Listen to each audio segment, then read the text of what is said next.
Good evening, ladies and gentlemen. We're about to start this evening's proceedings.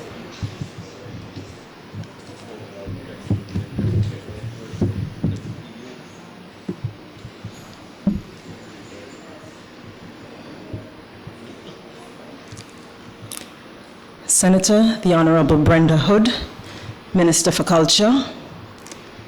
Senator, the Honorable... Okay, I don't see Senator Bernadine here as yet.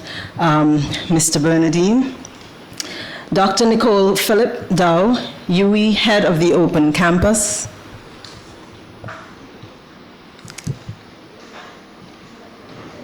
And other members of the head table. Dr. Beverly Steele, former Head of the Open Campus, University of the West Indies. Reverend Deacon Cecil St. Louis, other distinguished ladies and gentlemen. It is indeed an honor to be here this evening. I am elated to be your master of ceremonies for this momentous and auspicious occasion. At this time, please let us invite Miss Nordica Francis to do the greeting.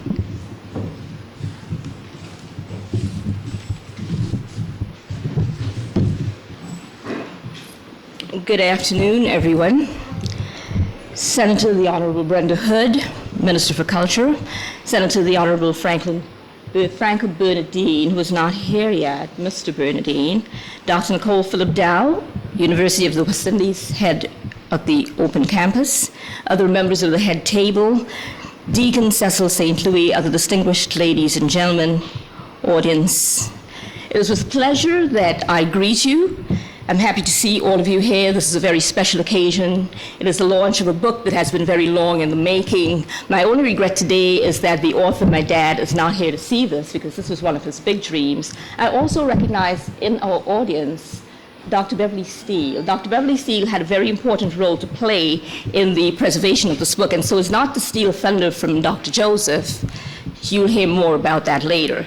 But for now, welcome to the launch of Popular Words and Phrases in Grenada Dialect. We should have a lovely program, and I hope you do enjoy. I will see you again later. Thanks.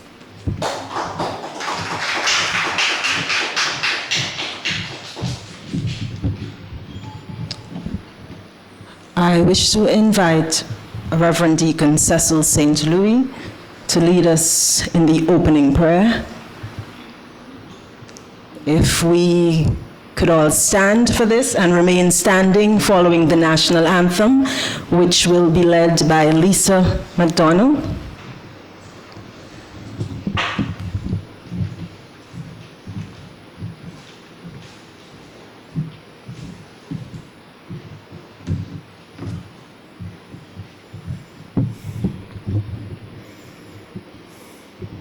Shall we bow our heads?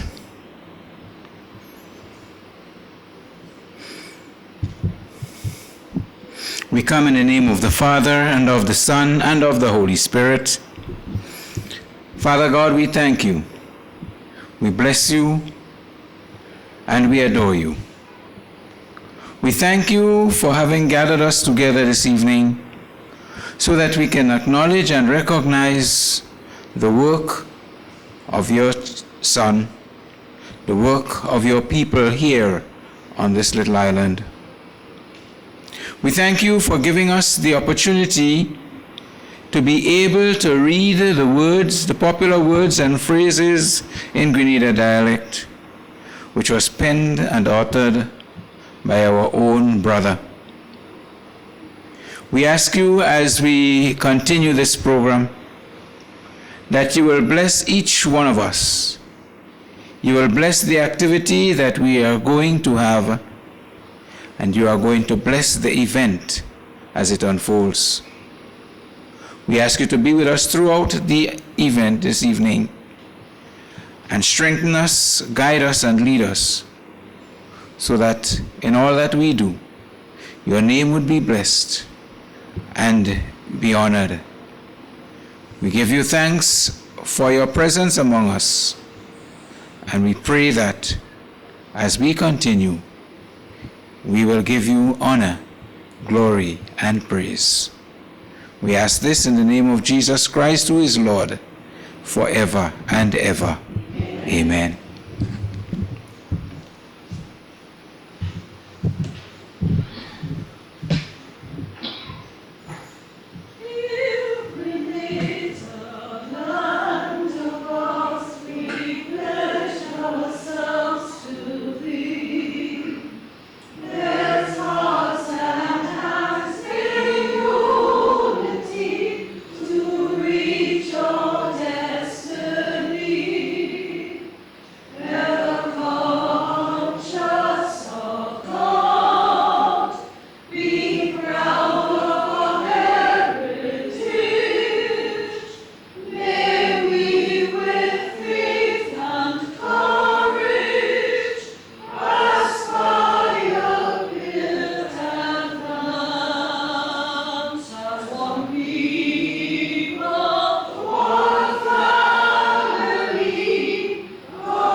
Please take your seats. Thank you very much. Thank you, Lisa McDonald.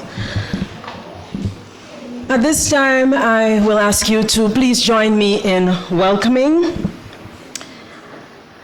our Minister for Culture, Senator the Honorable Brenda Hood.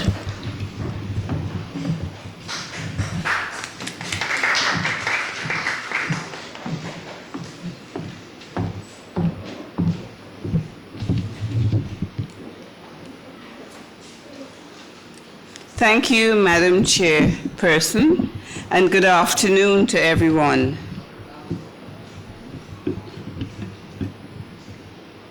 Dr. Nicole Philip Dow, UE, head of the Open Campus and members of the head table, Dean Cecil St. Louis, other distinguished ladies and gentlemen, Dr. Nicole Bess, I think I've seen her somewhere here.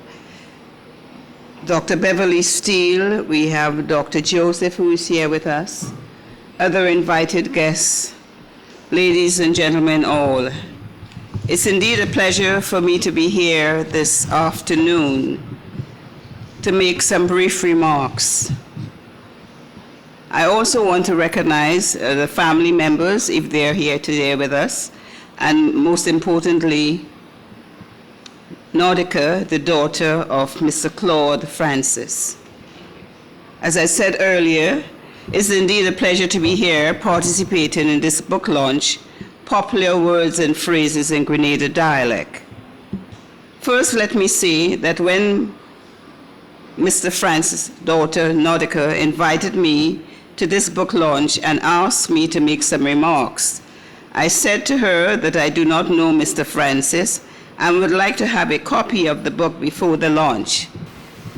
I can say that she came when she arrived in Grenada, she came to the ministry to deliver the book, but I was told this afternoon, I know the book arrived on my desk, but she was not allowed to come into the building because she was wearing an armhole, she said to me. I said to her, she should have called me, and then we'd have met, so this way it would not have been a first encounter here this evening. This book being launched today is a masterpiece of the Grenada dialect. I'm very happy that this son of the soil was able to pen such a masterpiece. I have read the book and wish that those of you that are present here today will purchase a copy of his book so that you can share its contents with others.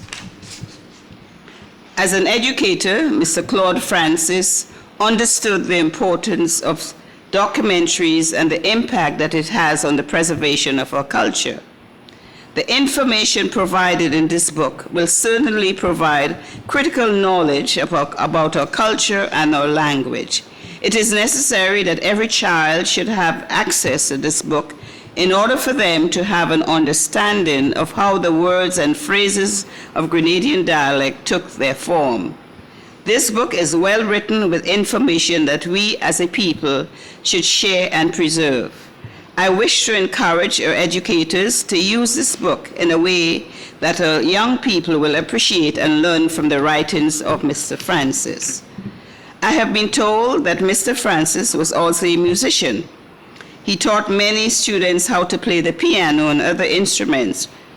From all indication, he was a well-rounded man, but most importantly, this documentary of a Grenadian dialect was one of his greatest attributes, and today we are here to salute him.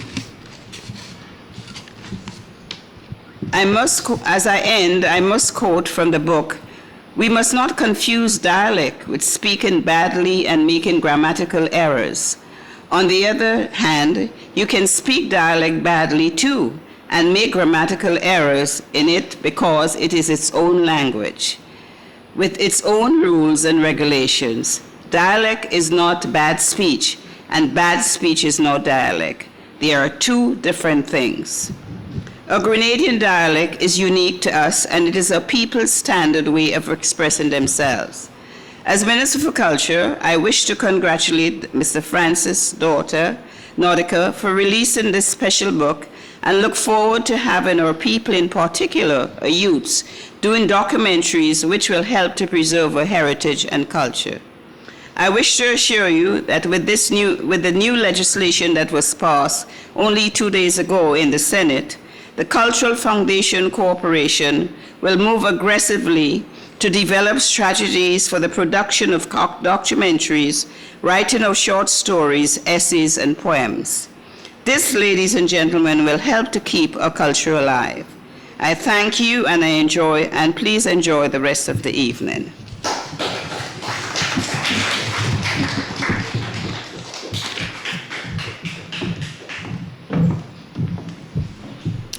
Thank you, Minister Hood. On that note, all I can add is that it has not gone unnoticed that good things, and only good things, come from Guelph. Yes? Now, anytime we speak about our culture, heritage, and local language and such, we should experience a little bit of culture to back that up. So please, Mr. Christopher de Riggs, we will invite you to the podium, to the stage, to help us experience a little bit of our culture. He will do a dramatic presentation. Thank you.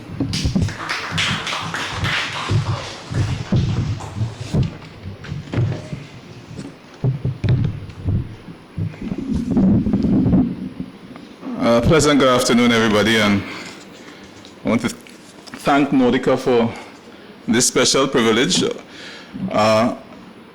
Let me say that I'm not doing a dramatic presentation, but I'm doing a presentation which will involve the use of our dialect. I had the privilege of meeting Mr. Francis many years ago. I went to visit Bata Shoe Store in Guelph, and there he was, very, very animated, elderly gentleman, but a lot of energy about his work. I was so impressed because I was just discovering the power of Grenadian dialect. And much of the work I've done in theater over the years has been an attempt to celebrate our dialect. I believe that we should speak our dialect with pride. It's a language we're thinking, it's a psychological mode of expression. And so I want to do two pieces. One is a poem, which many of you have come to know, and the second one is a short story. And so I will begin by reading from an anthology entitled Who Remembers, with the title poem, Who Remembers? Who remembers Strongman and Spanato? Feeding pig and driving cat and stinking up the place. And now ringing a bell wrong tongue, advertising sailing Granby's store. Singing, all size posies to fit all Bamsees. Remember when the first plane landed in Paul's Airport? How big man and woman run and ball. And before my grandfather see car for the first time, he used to think that car is a thing that just kick up a lot of cloud and dust. So anytime you see a lot of cloud and dust, you used to say, I think I see a car passing we. Remember us buying penny rum and 10 cents corn and bus running penny a mile. And vendors leaving Labi on a Friday night and walking over Granitang. And Tia Marisho going to school with the pants behind Tiop, Western Granitang fig leaf. And Bonzo lying on a coffin behind the funeral agency, bawling, bedtime for Bonzo. Remember Stinty brim hat and pointy tip shoe. And red handkerchief in your back pocket too. And even after Moshe get married at the tender age of 35, his mother hold him and bust his tail on the carnage. And college boys used to afraid to pass in front convent, so they had to wait at the foot of Market Hill to accomplish their mission. And remember when they put, and man used to court Oman for 10 years and engage them for another 5. And the man father used to turn around and ask, young man, what is your intention? Remember when they put the first radio in tongue and people taking bus just to go and hear the 8 o'clock news. And man of war used to come and drunken sailor used to roam the place as if the tongue belonged to them until them boys from Point Bus 4 drunken sailor asked. Remember this football match between Victoria and Guelph. If you can't get ball, get man. We lose the match, but we go win the fight though. And every village had a badger with a face like a dragon and a mouth like a bulldog. And Belmont and Wharf clash in front of the fire station and all the police run inside and hide. And the vehicle coming down to mash up the carnival. Remember Walter doing on the carnage? And a notorious Lugaru named Vung. And Red Hands, the educated drunkard on Terrace Street, cussing school children black as white. And now Coconut and George Babes, who was sure his house could not be unfair because he had a key in his pocket. And remember as long ago before the appearance of them big Frenchy store, people doing their Christmas shopping by Wando Bain and Jugdong Wallace. And Kang Kang and Washi Kang selling cheap. And remember Ian Tobot up in Government House and Inspector Grand Move in the police dance. And Boragi, the famous traffic cop, who make a whole set of criminals afraid. And who wasn't afraid was well frightened. And Brian, the criminal man who chop up a man and make jail and chop up a next man head in jail. And remember Caruso, the old time Calypso, singer singing, rule Mr. Gary, rule and bring back the rope and bring back the cat. And the honey man coming down. And the shaver man coming down. And Muffin at 1 o'clock and Monica Carway controlling the carnage. And remember T. Noble Smith running for the Legislative Council. And Hughes and Renwick on the Richmond Hill tennis court. And remember Dark Night and Sky Red and 1951 and estate people rising up. And Spider the mystery man who baffled FBI and Scotland Yard and they say he's from Trinidad, from Grenada to Venezuela. I remember when Palmer School was on Melville Street and Police Boys Club used to meet in the drill yard. And there was a time when cock had teeth and donkey was green. And some of us thief a pig and paint it red, white and blue. Just to escape observation. You think one day could come back, Mr. Bernardine? Joke all you making. Okay.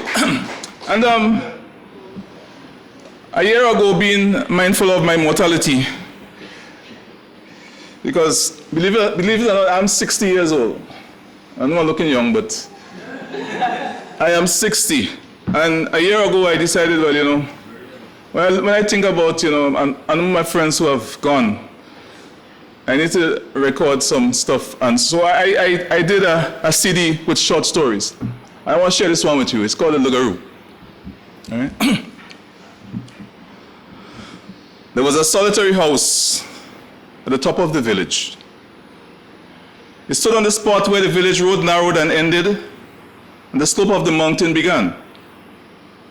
The mountain vegetation formed a thick canopy over the roof and kept the house in the shadows both day and night. No one lived in the house. It was part of the estate of the Donovan family. The last Donovans had all migrated during the time of the unrest in 1974. They left a gardener named Tig to live in the house and take care of things. But Tig died and movement in the house ceased. One night, a taxi drove through the village road up to the house and unloaded an elderly gentleman. His name was Paul, and he was a Donovan. The villagers saw the flickering lights in the house and knew that life in the village had changed. The next morning, Paul Donovan walked all the way down to the corner shop at the entrance of the village and bought supplies. It took him a while to do so, as he was stooped and frail and seemed to be in no hurry. The villagers studied the gray-haired stranger quietly. He introduced himself to Mr. Baines, the shopkeeper. "Never saw you before," Mr. Baines said. "Oh, I'm from here. Left as a little boy. Used to pitch marbles right on this very spot," the stranger replied. This piece of information seemed to offend the shopkeeper. "That was long ago," he responded. "I guess you're right about that," the stranger conceded. He collected his supplies and left. Exactly 1 week later, a fat and rosy woman named Rosie woke up with strange red marks on her skin. This had never happened before, and she was terrified. Her common-law husband, Boos, who fished for a living, dismissed it as mad blood. She was offended that he could think that mad blood ran in her family, and this forced him to admit that he could well be wrong. "Then you must be sleep on one side too much," he tell her. He assured her that it would go away and instructed her to ignore it. But she would not. Rosie was skeptical. "We don't have that kind of thing in this village," she emphasized. That was clearly the case before last week. "But things have changed in recent days, in case you haven't noticed," he said, and he turned and looked towards the top of the village. There followed a prolonged hush, followed by animated bickering among the younger members of the crowd, and a few of the older ones simply groaned. The following evening, when Mr. Donovan went down to the village shop to purchase supplies, Mr. Baines did not look him in the eyes and refrained from touching the man's money, insisting that the coins be placed on the counter instead. As the old man made his way back to the residence, he reflected on the shopkeeper's strange behavior and wondered if there was an advisory for some new infectious disease that he was not aware of. "I must get a radio," he said to himself. "Must keep abreast of developments on this island." He was about to enter the gates to his premise when a shiny object whistled past his head and broke into splinters. A barefoot boy was seen running away. From the distance, the boy shouted, "Donovan the Lugaroo!" The old man became badly shaken as he divined that the splinters on the ground were in fact the remains of a glass bottle. He relieved himself of his supplies and labored his way back through the village, knocking on doors. No one opened. "I had no idea they slept so early around here," he said, and resolved to try again the following day.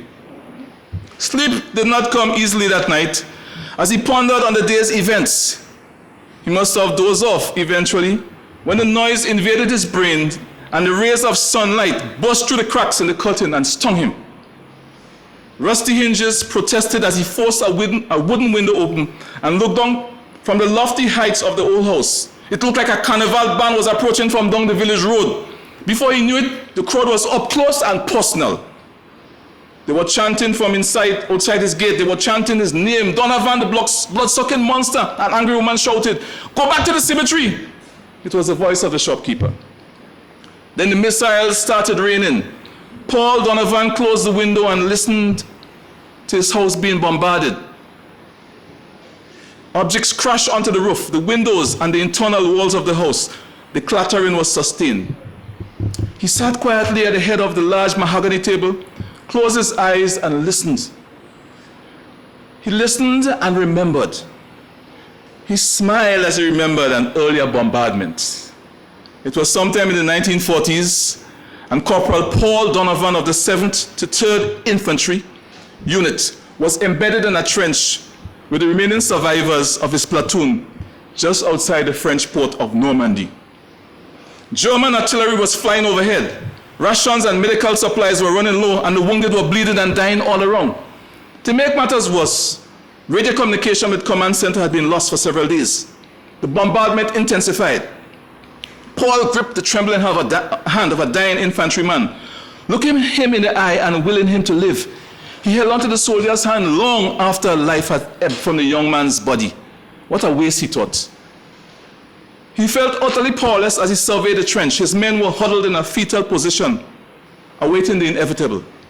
Fetal in birth, fetal in death. How ironical, he thought. He felt the imminence of his own death. He longed to be in a safe place, free of conflict and secure. He longed to be in a house at the top of a village, far away, in a remote Caribbean island.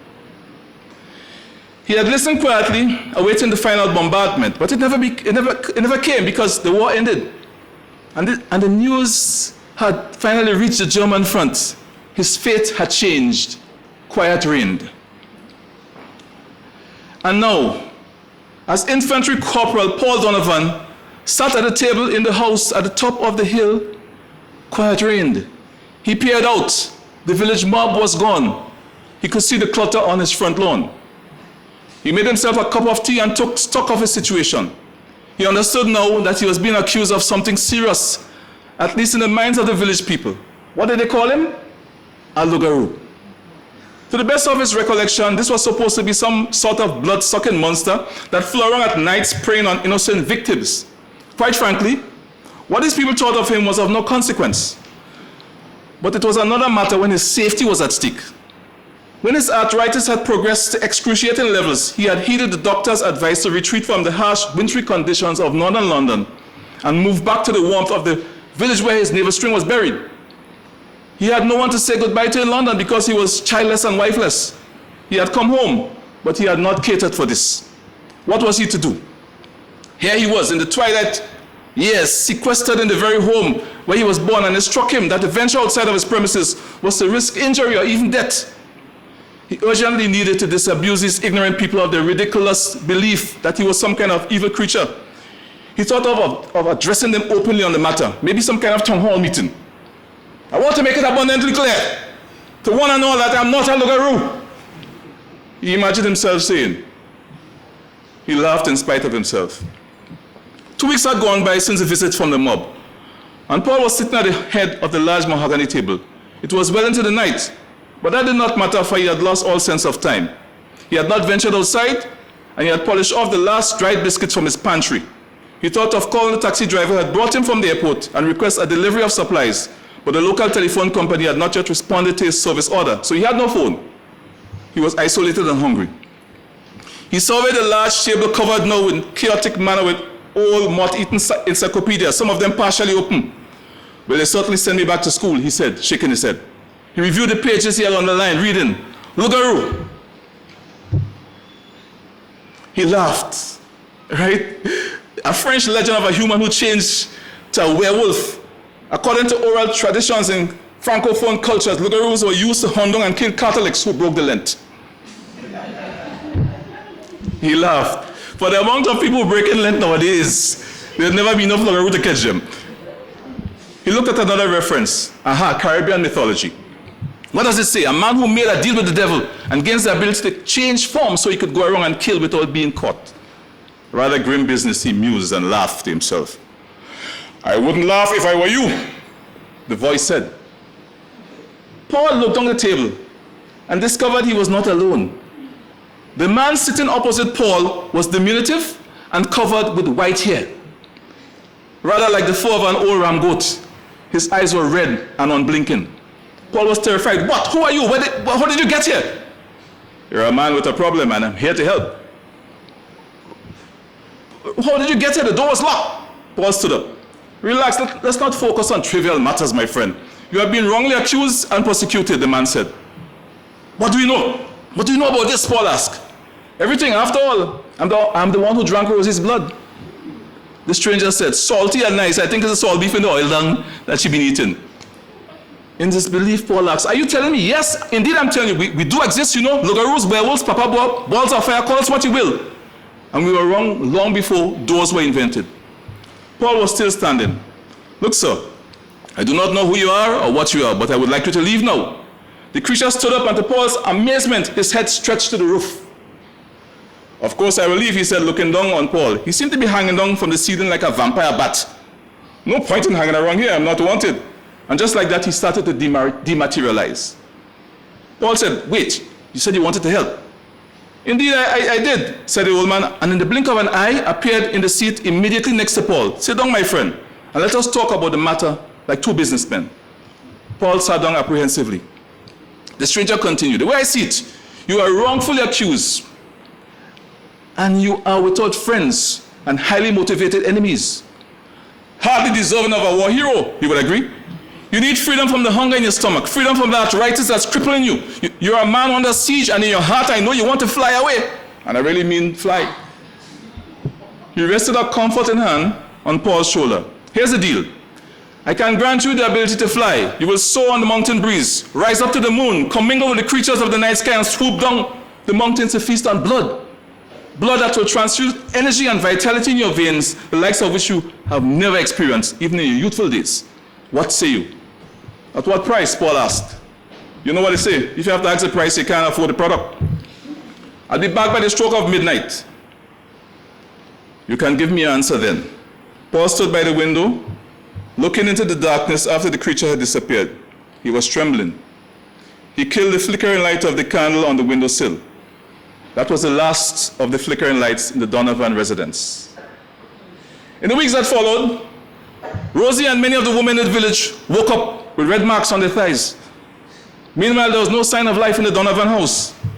Mr. Baines walked up the men of the village into a frenzy, and they marched up to the village road and torched the old house to ashes. There was still no sign of Paul Donovan. Later that night, as the villagers looked up the road to the spot where the house had stood, their gaze was distracted by a spectacle on the mountainside. Two large balls of flame circled the hillside and shot away in the distance. Story end, Wire Ben.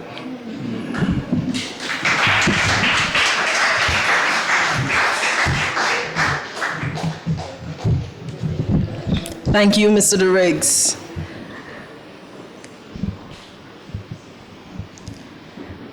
Senator, the Honorable Franca Bernardine, welcome. Thanks for sharing this occasion with us.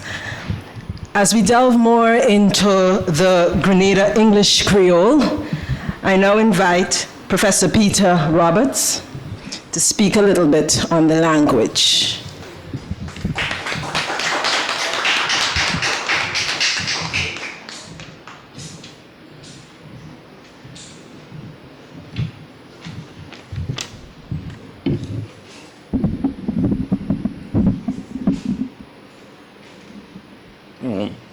Senator Hood, Minister of Culture, Senator Bernardine, Ms. Francis, ladies and gentlemen, I'm very pleased to be here, but I don't know that I can deal with this topic in a few minutes. What I will do is I will just deal with a single word.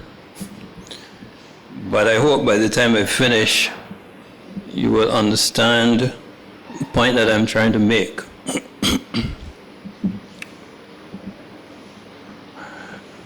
But before I deal with that, you may be wondering why they invited me here in the first place. Who am I? Well, actually, I came to Grenada in 1969 as a graduate student, and I was the first person to do research work on French Creole in Grenada.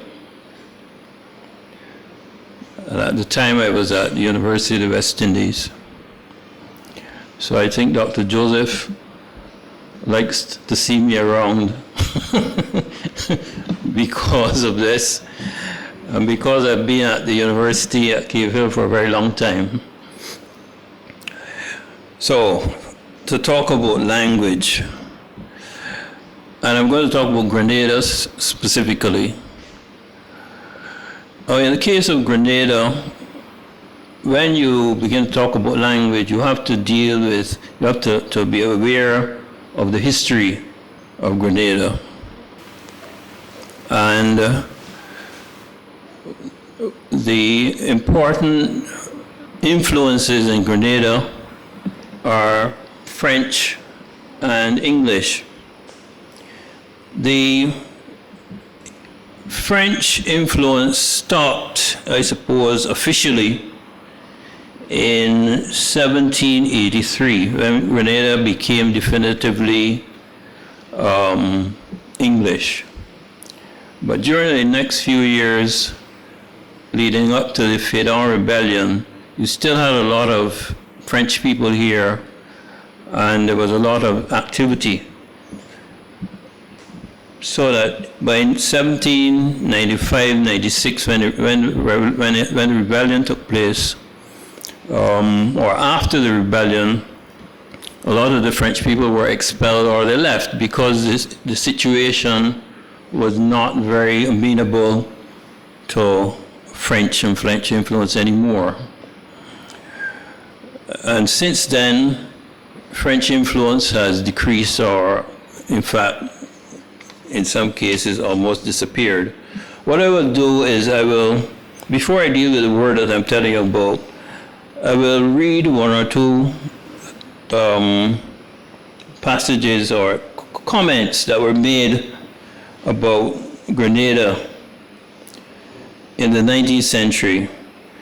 In 1783, Grenada was about 20% French and about 10% or less than 10% English. But after the rebellion, the French gradually or quickly disappeared. They went out Trinidad or other places.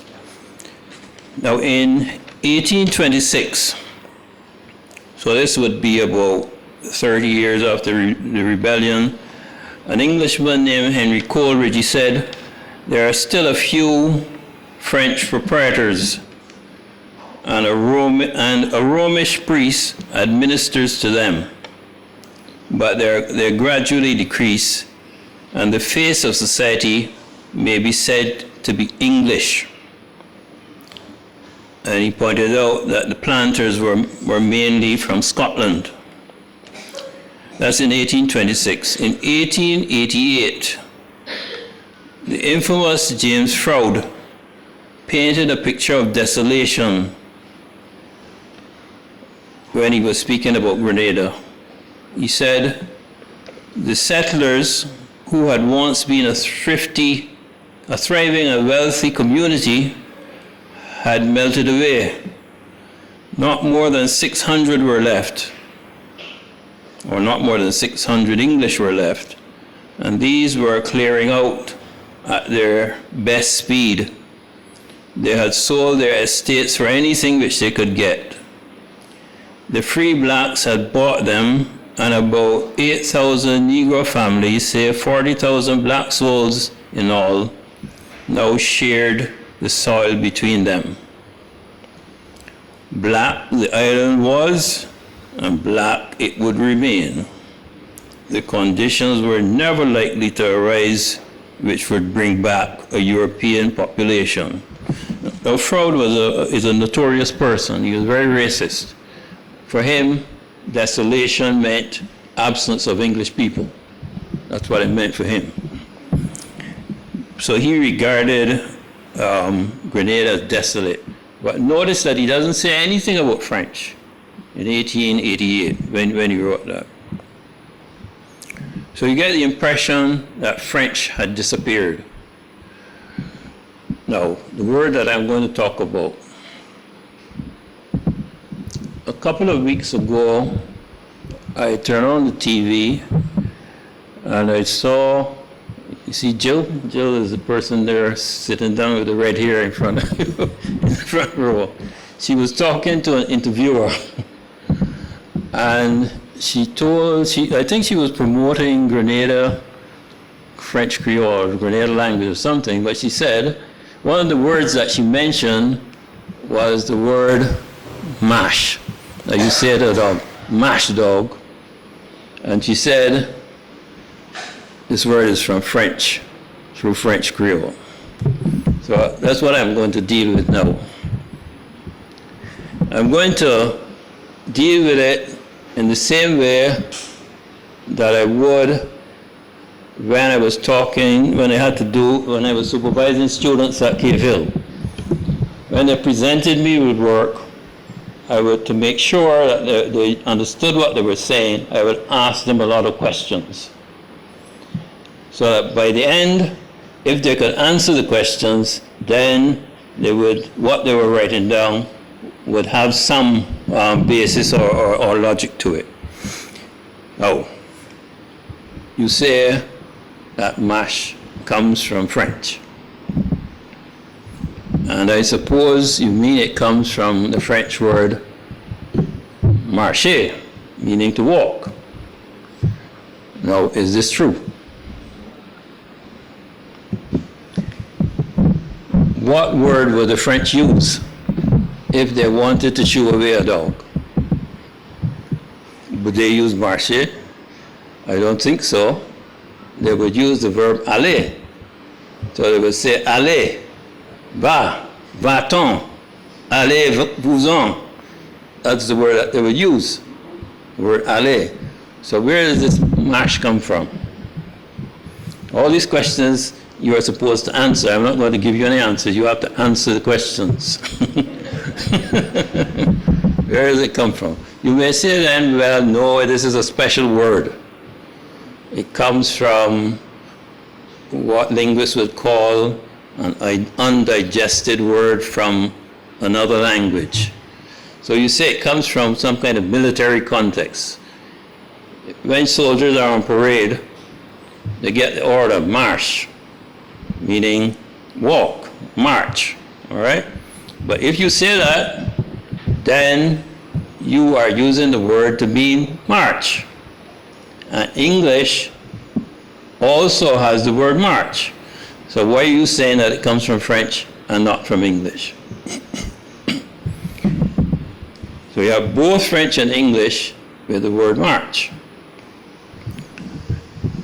All right. English also has to give somebody their marching orders, which means to dismiss them, just as you were doing to the dog. Marching orders. French doesn't have any equivalent expression as far as I know. You have to check with the French experts, but as far as I know, they don't have an equivalent expression with the word marche in it. So, are you sure that the word comes from French? Next, if you, I'm going to use an example from Barbados. Barbados doesn't have any French. If you are a parent and you have a teenage son and you see him sneaking out to go play with his friends, his mother will put her head through the window and say, "March your tail back in here."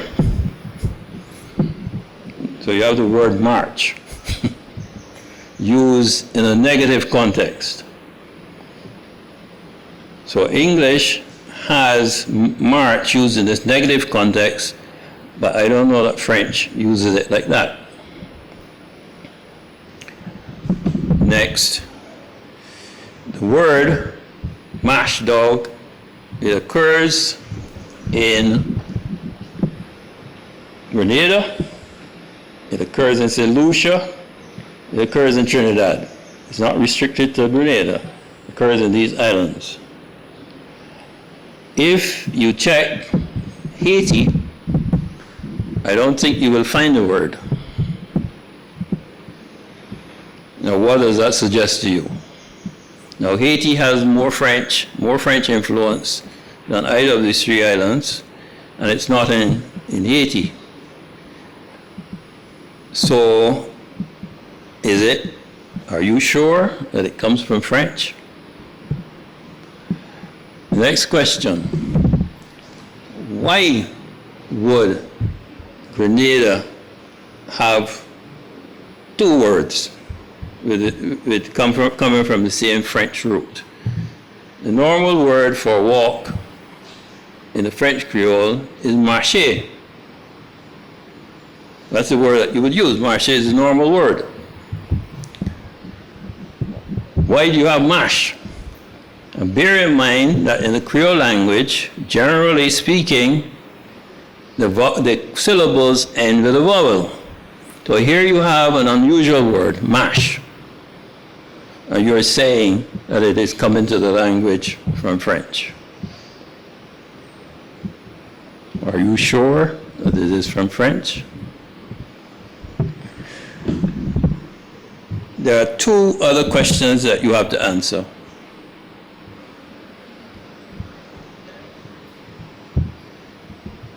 Why do you use the word to shoo away dogs, and you don't use it for any other reason?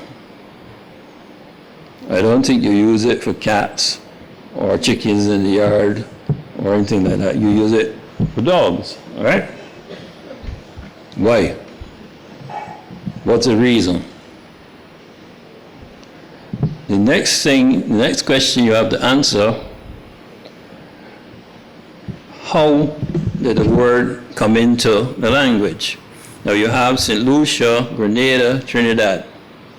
You can deal with development of words in two different ways. You can treat it as a spontaneous development, where because of the structures and so on, it will normally evolve into another language. Or you can think of it in terms of transmission, that it started in one island and then it moved to the other island and then it moved to the other island. How are you going to account for this mash? Did it start in St. Lucia and come to Grenada and go to Trinidad? Or did it come spontaneously from French Creole into the dialect of Grenada? Now, if you can answer those questions satisfactorily, then I will approve when you write down the word comes from French. If you can't answer them, then you can't put that in your study. Now, when you buy Mr. Francis's book and you look through the words in the book, you follow the same procedure. You look at all the words and see, is this really so? Because that is how you should approach reading of books.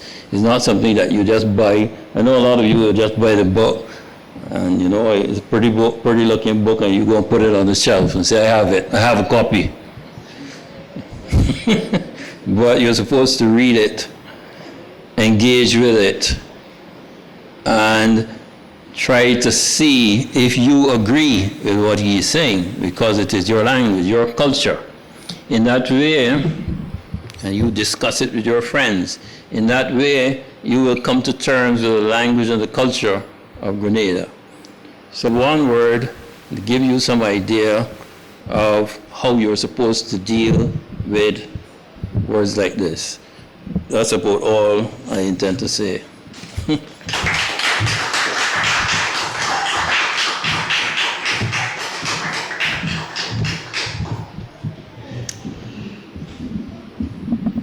Professor Roberts, thank you for that rather enlightening, very intriguing, detailed delve into Grenada English Creole.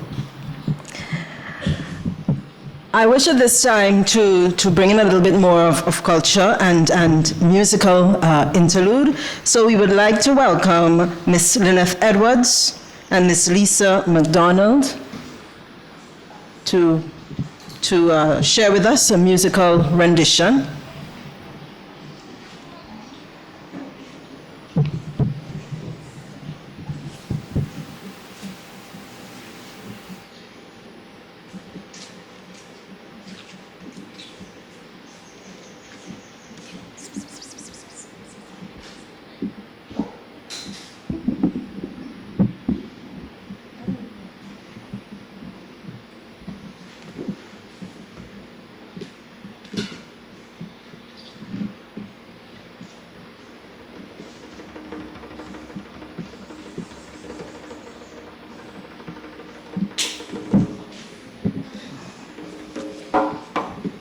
Annalise, I love you.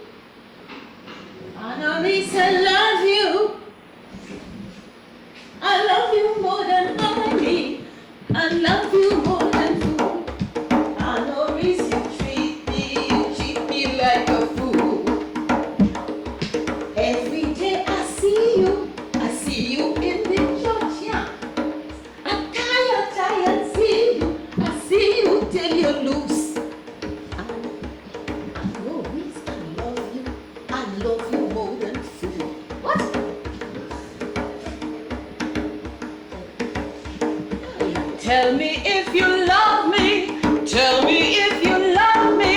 Tell me if you love me. I'm tired for a truth. Oh, Annalise, I'm hungry for your kiss. Annalise, I'm hungry for your kiss. Annalise, I'm dying for your kiss. Nana, oh, you don't hear the way. Bacana, making mud down there. Bacana, making mud down there. Cliff and Antara fall away. No, no, no, no. You don't know what they're doing me. They're killing me, say keep on the road. Clifford and there are sweet for so. How will pass and say hello when the news really meet my face. Clifford said not to call his name. No, no, no, no. You don't hear what they do with me. They're killing me, say keep down the road. Clifford say not to tell Dara. Clifford say not to tell Dara. Clifford say not to tell Dara. It's Cliff and Steve that do it. The thing. No, no, oh no. Don't hear what they do with me. They're killing me, say keep down the road. Well, who go on, maybe who go on. Who go on, Papa, who go on? Clifford say not to call his name. Stephen say he is just the same. No, no, no, no. You don't hear what they're doing me. They're killing me, say keep down the road, down the road, down the road, down the road.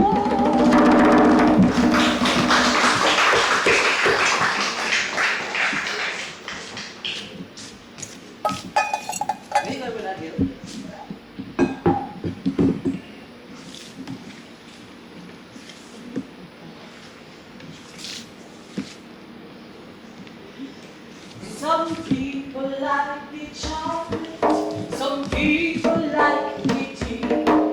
Some drink sugar and water, and some drink lemonade. But I care for none of these. The only thing for me is me butter, butter and coffee in the morning. Me coffee, me coffee, me coffee, me coffee, me butter, butter and coffee in the morning. I care for none of these. The only thing for me is me butter, butter and coffee in the morning. Well, I is an old woman now. I was often punished hard, but I have seen the good days, and I must satisfy. I can still hold together. Wait. And still praise the Lord. This I only gets the coffee in the morning. Me coffee, me coffee, me coffee, me coffee, me butter, butter and coffee in the morning. I can't stand these. The only thing for me is me butter, butter and coffee in the morning.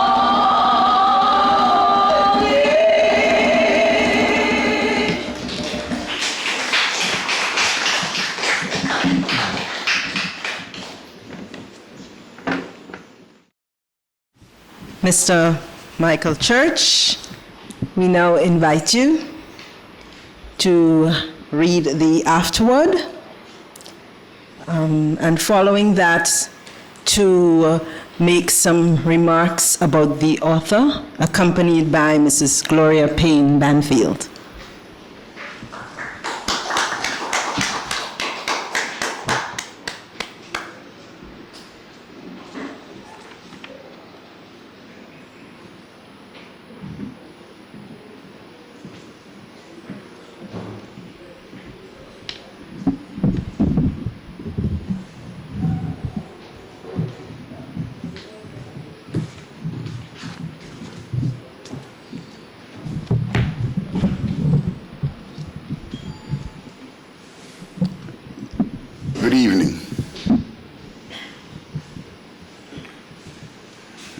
Minister of Culture, Senator Brenda Hood, Mr. Francis's daughter, and my friend Nordica.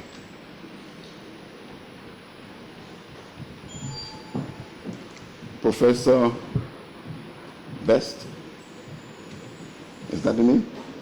Roberts. Thank you for asking all those questions.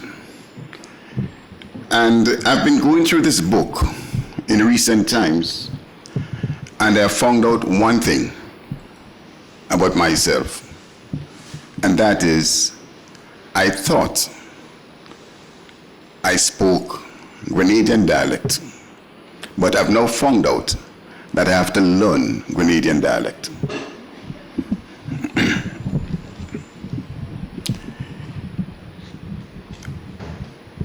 My task this evening, and let me recognize Senator Bernadine,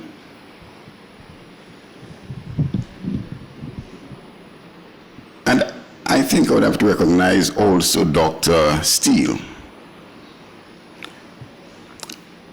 I see some faces from Guelph, and we're expecting to see you also at Guelph at the next launching. My duty is therefore to read the afterword to this scholarly work by the late Claude W. Francis. C.W. Francis has made an historic breakthrough in language in the context of Grenada. For the first time in our history, a comprehensive book on our Grenadian dialect has been made available in part to Grenadians, in print to Grenadians. This serious work will go a very far way in eradicating the bias held by many against our dialect, and at the same time place our Creole language in its duly deserved and respectable position. I have been personally impressed by a unique feature of the vocabulary section, which has given it the quality of a twofold language tool. While its specific objective is to expose us to a wide range of dialect words and phrases as used by our speakers, because of the extensive range of standard English words used to explain the meanings of the former, the reader is afforded the opportunity to increase his standard English word bank. Overall, the extensive scope of the book has now made the writing, speaking, and understanding of Grenada dialect a highly interesting and easier exercise to accomplish.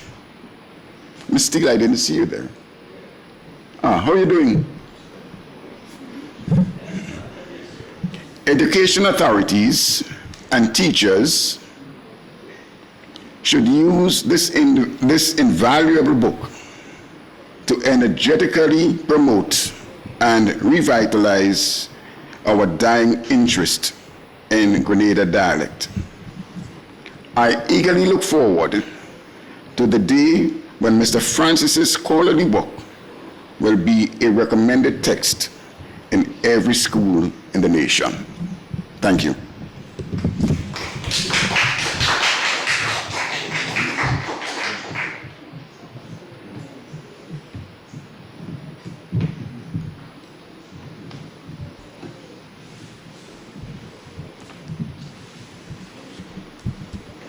I invite Mrs. Gloria Payne Banfield.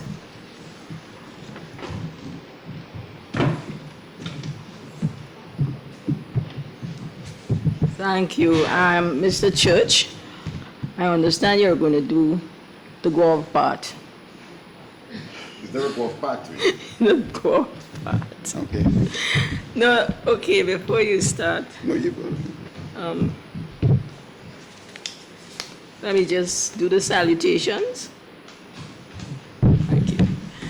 Honorable Brenda Hood, Minister for Culture. Honorable Senator the Honorable Franco Bernardine and Mr. Bernardine. I can hear myself. Mrs. Beverly Steele, former UWI head of the Open Campus. Deacon Reverend Cecil St. Louis. Other members of the head table. And if I have forgotten anyone, distinguished ladies and gentlemen, all. My knowledge of Mr. C.W. Francis was late in his life. And this is why I said that Mr. Church would do the Gore part, because Mr. Francis was born in Gore in 1916. And, you know, when I met Mr. Francis, it was early in my civil service days or public service days, and perhaps late in his own, because he was on his way out. But I found him a very interesting person. He knew a lot of things. Sounded like a person who accumulated things on the way throughout his life. And so, hearing that he was born in Gore, I said, but wait now, how so many distinguished men, and I say men, came from Gore? You had 2 governors general,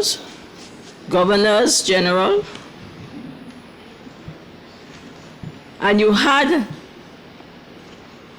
a distinguished pianist called Hutch. Many of you may not have heard of Hutch, but he was Hutchinson, and apparently he played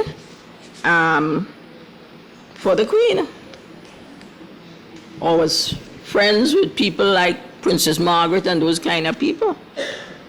But he was Grenadian and he was born in Gore. And then Dr. de Vere Pitt was born in Gore. And a whole lot of distinguished people were born in Gore. So we must watch Gore. Marshy were born in Gore.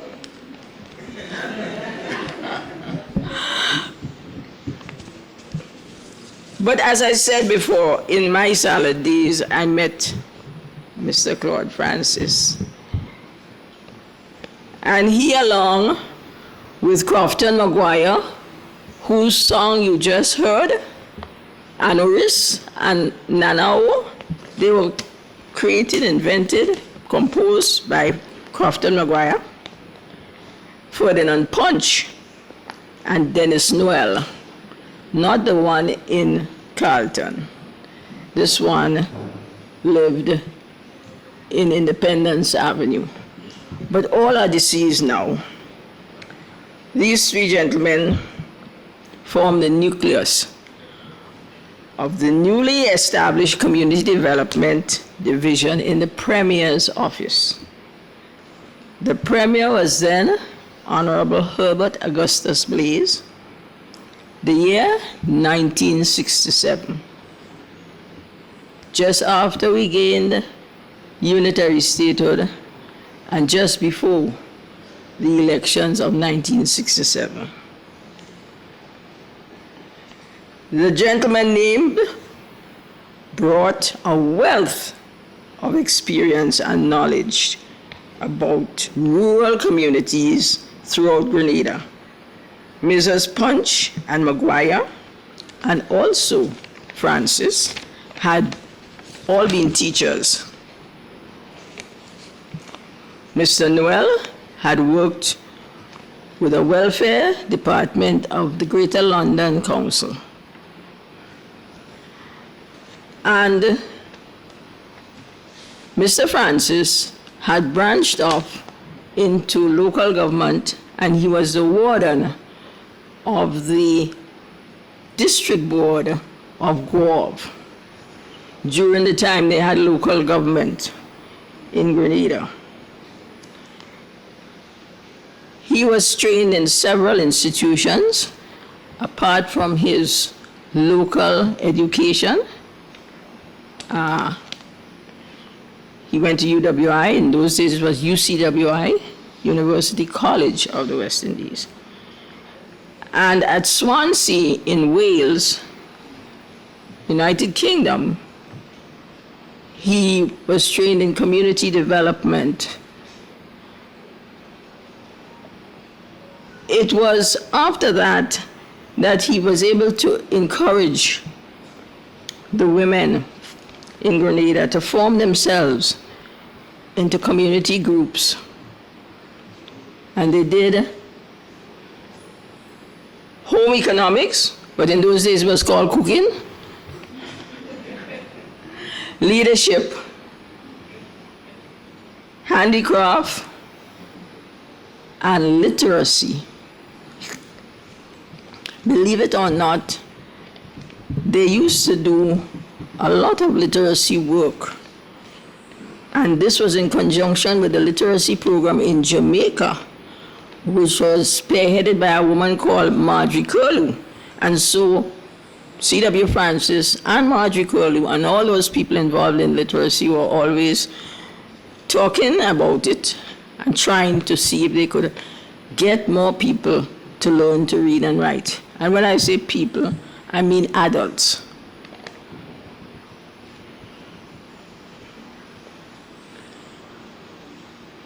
The homemakers group, the women's groups that he encouraged and so became known as homemakers clubs.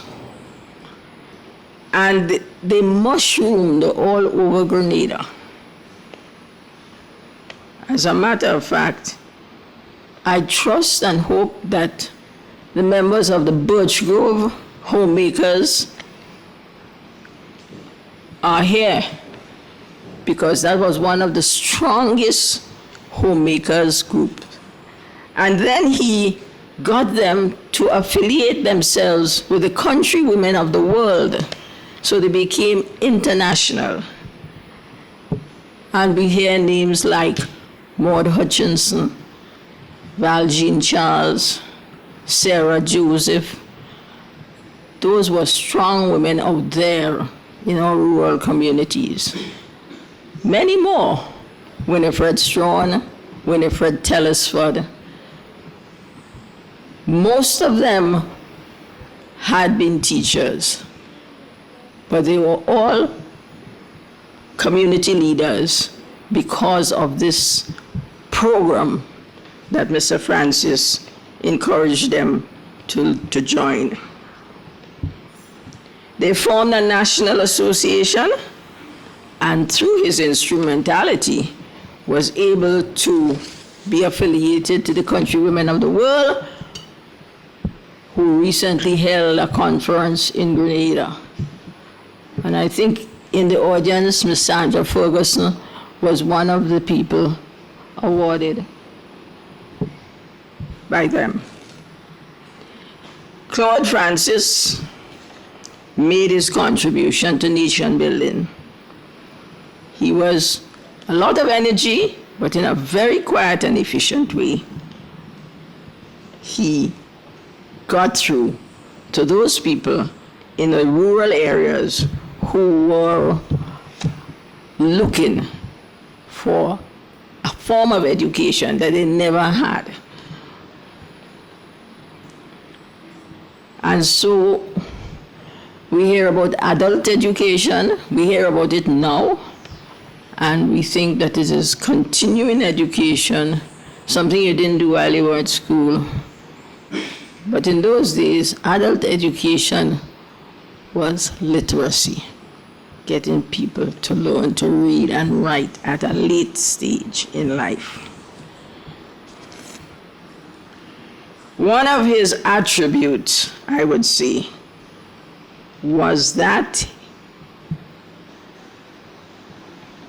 he mastered the art of listening. Many of us We talk about being communicators, but we're talking all the time and we're not listening. But he mastered the art of listening.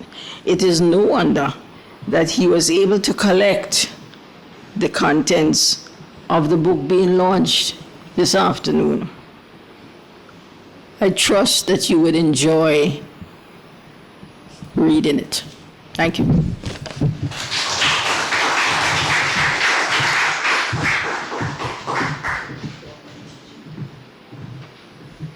All right, thank you very much.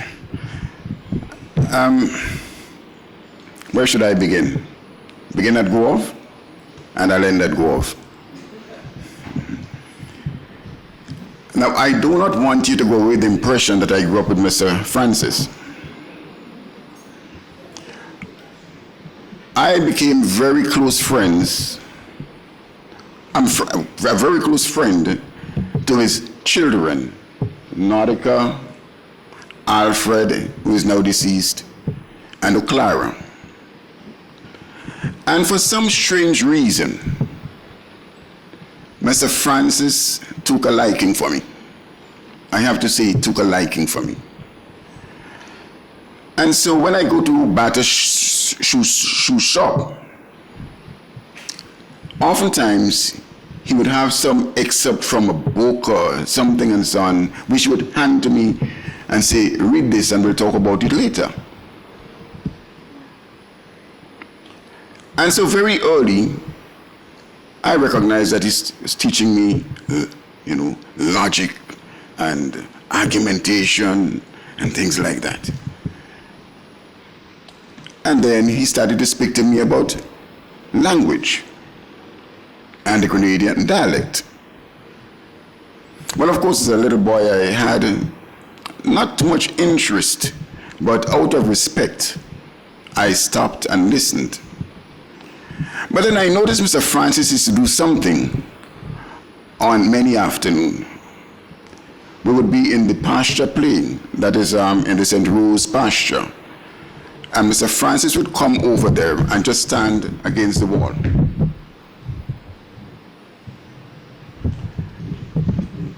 And I always wondered why he did that. It took me quite some time to find out. And you know why he was doing it? He was observing our language, what we were saying and how we were saying it. And gradually he started discussing, words with me and then where they came from and who used it and how Victorians say something different from Guelph people and Guelph people different from Certes. But in the whole process, Mr. Francis struck me very early as being very methodical. And he would observe something now, and he would keep on testing it and testing it and testing it until he was confident that he had something. And then later on I found out that he was also writing. And then he wanted to publish this book. And that was many years ago.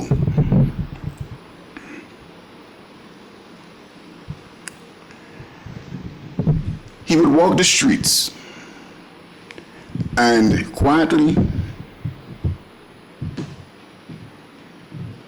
well, he may say good afternoon or good morning as the case might be, but in the process, he was always observing the people's language.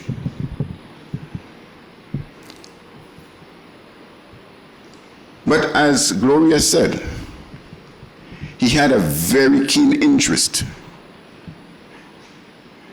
in making sure that he did everything possible to improve the literacy of the people at Guelph. And so one day he told me, he said, look, Trevor, that's how he called me. If people can read the language, then surely we can use that to make them more literate. idea to start publishing a local newspaper. Nordica, I don't know if you remember, the fish. And he did this paper, I think it was weekly. Yeah. And one of the amazing things about this paper and how people caught on to it in Guelph is how much people started to read. And it was very evident. There was a place we used to call Ming Tailor Shop, or some people call it Fix Tailor Shop, where you go and learn to make buttonhole and things, so when your mother, your grandmother want to get rid of you during the holidays. And those guys would be reading that newspaper and looking for topics for debate. And so sometimes one topic would be debated for a whole week. And guys came there just to debate. But they debated in a very respectable manner. And they were very tolerant, although at times and some they held on very strongly to the positions. But because of that innovation, they were able to find a handle on which to hang their energies and to debate, and in the process, to gather more knowledge. And that was one of the very positive things that came out of that innovation by Mr. Francis. I would have preferred to have Mr. Francis alive to witness what is happening today.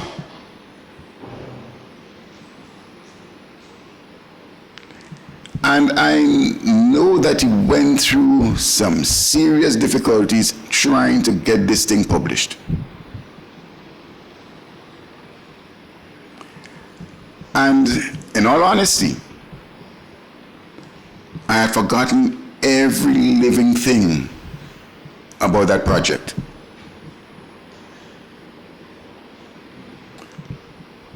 Until recently, when I was speaking with Nordica, and of course with Dr. Joseph, I found out that the manuscript had not only survived, but was now in publication. Mr. Francis was one of the more brilliant people that I've come across. And in a very real way, although he attempted to teach me music, which I had difficulties learning, I believe that his effort to make me, I wouldn't say more literary, but have a greater appreciation for language, I think he succeeded in some measure. And so I want to celebrate with you the late Claude W. Francis as one of the, Gloria might say many, geniuses who have come from Guelph, and Guelph has given him to all of us as Grenadians. I hope that each one of us would hold on to a copy of the book. Yesterday I was coming back to Grenada, and I met a gentleman, and we started talking about the Grenada dialect. And I said, do you know there's a book published on the Grenada dialect? And he said, no. I said, well, I have a copy here with me, and I showed it to him. And he took photos of it, and he asked me, where can he get a copy? And he said, we need that.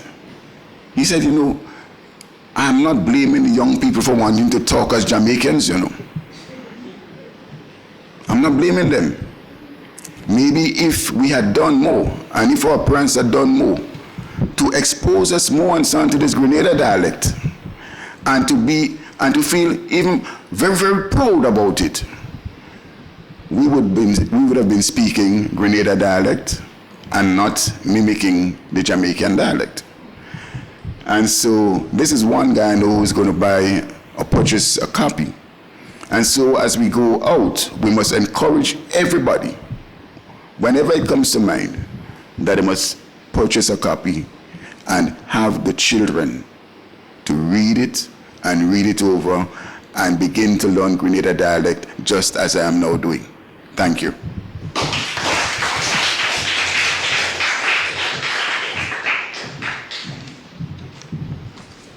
Thank you, Mr. Spain Banfield, Mr. Church. I think you both put a finger on it. There's something going on in Guave. There's some secret that the women in Guave have that has over the years produced such bold, daring, forward thinkers. So I think we need to do some investigative work to find out what we are missing in the rest of Grenada.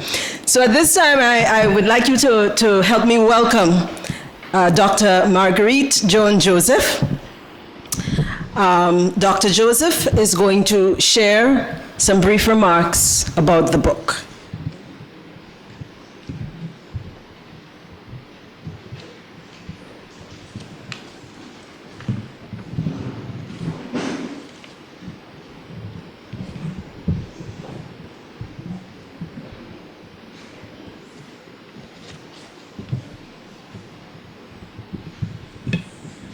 Ladies and gentlemen, Dr. Joseph, please help me welcome.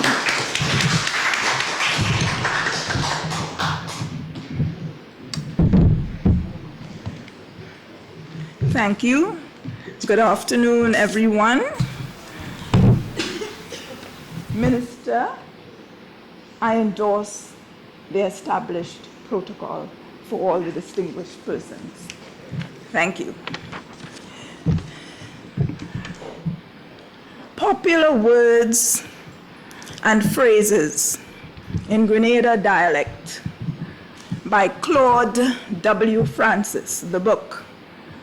It is my personal pleasure to address you all today because I have felt so involved in the gestation of this edition of the book to the point where it has reached its launch today. I became involved by being, I don't want to say in the right place at the right time, but in certain places at specific times.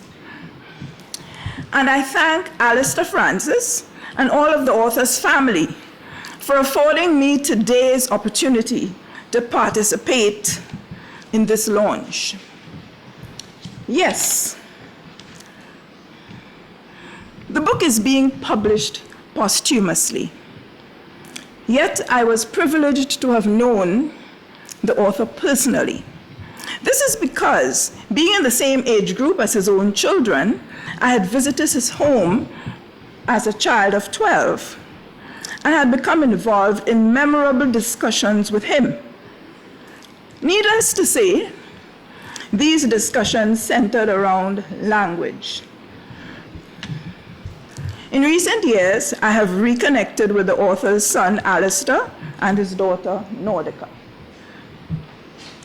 All of these interactions facilitated the realization of this publication and launch. Not least, however, the author's own collation of his work was delivered into my hands by Dr. Beverly Steele.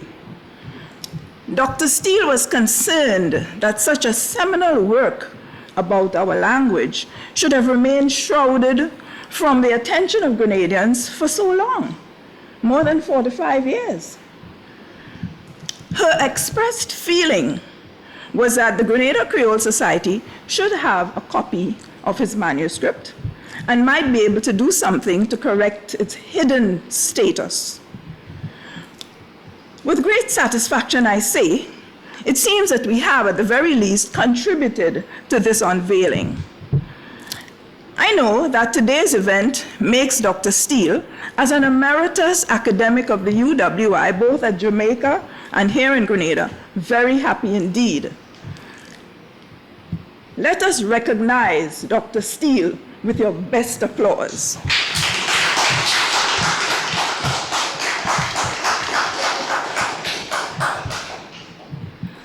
Another person who would have liked, and I would have liked to, I'm sure we'd all have enjoyed seeing here today, Dr. Gillian Glean Walker, who, collaborating with Dr. Steele, made sure that this manuscript, where she found it, got back to Grenada. And only today she called, and I can give greetings from Dr. Gillian Glean to the family and to all the distinguished persons here in this gathering. And she has described that she serendipitously, just quite by accident, she got hold of all of his work that had collected at Mona, UWI Mona, Jamaica, in the keeping of Professor Cooper, Carolyn Cooper. And simply because Professor Carolyn Cooper was moving house and spotted her as a neighbor 2 doors away, and knowing that she was Grenadian, she said to her, look, Mr. Claude Francis gave me this material. I haven't been able to do anything about it. He asked for my comments. I don't think I'll be able to do anything about it with all my activities that bog me down. But I'm handing it to you. And Gillian Glean Walker, a Grenadian, made sure that she brought it back here to Grenada and gave it into the keeping of UWI Open Campus Library in the presence of Dr. Steele and myself. So this just highlights the value that academics put on work like this and the ethic that would make them, if even they can't do anything about it, take it to someone who can.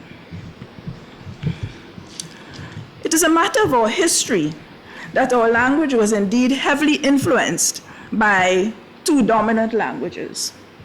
French from 1564 to the 18th century, as Professor taught us, with a period of overlapping influence to the later 18th century to present period where English has had its greatest sway. In fact, our dialect at present coexists with the dominant English, which is the official language of Grenada. As a result of our history, the words we use come from both the Standard English and the French via our patois. In brief summary, which will be fleshed out later on by speakers following me, such as Dr. Wendy Crawford Daniel and Ms. Patterson, the book gives the characteristic linguistic features of our everyday language. It treats with how we handle words, instructed by Standard English. Vowel combinations, deletions at the end of words, the linguistic features. Then it goes on to document and explain words that our language contains, which are unique. It documents contributions from other languages, for example, Spanish. As such, it proves to be the first dedicated documentation of our language, Grenadian English Creole, GEC. Yes, Professor?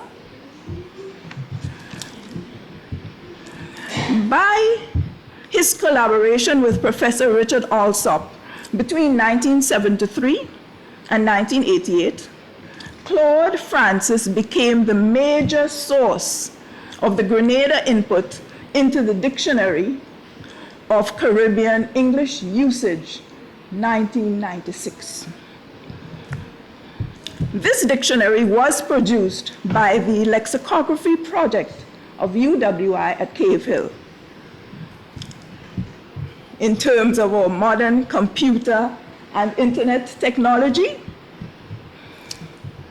We note that this is the work and the source that advises Google.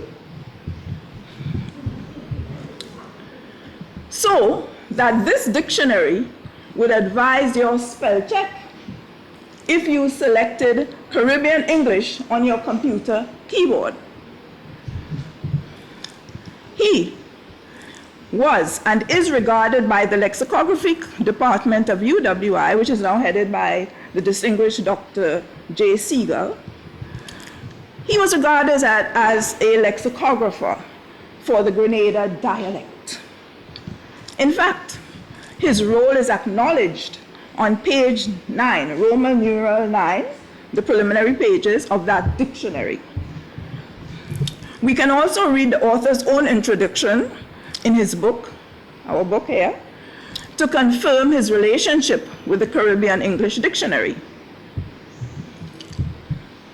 In understanding this, we now get a sense of the importance of the author's position in advising the thinking of the top lexicographers and linguistic academics of his era.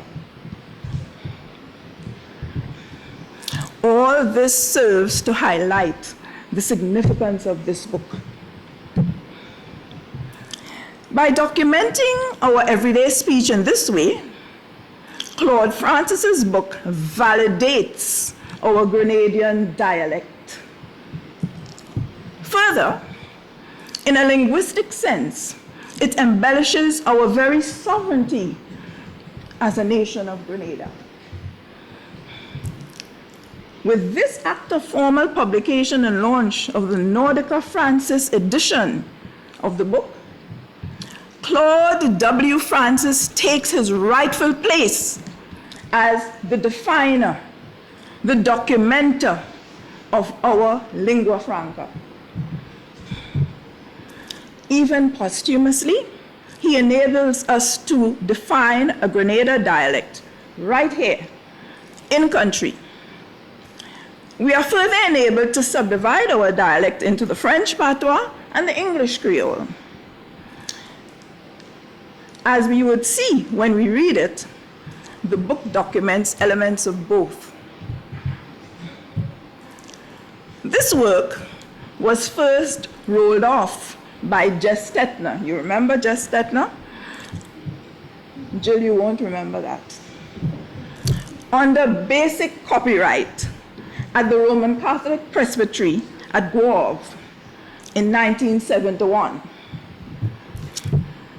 It is now copyrighted at the Library of Congress, USA, with the control number 1-418-965-8201, and was published formally on December 29, 2016, last December, right?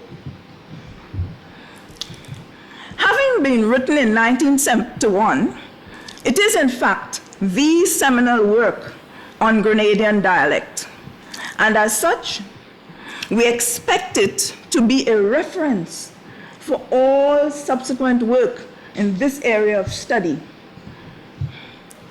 This, of course, is the traditional ethic of all genuine and recognized academics.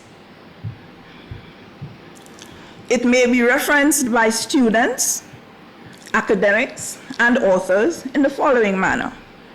Francis, Claude W., 1971, Popular Words and Phrases in Grenada Dialect. Editor, Nordica Francis, 2016. I thank you.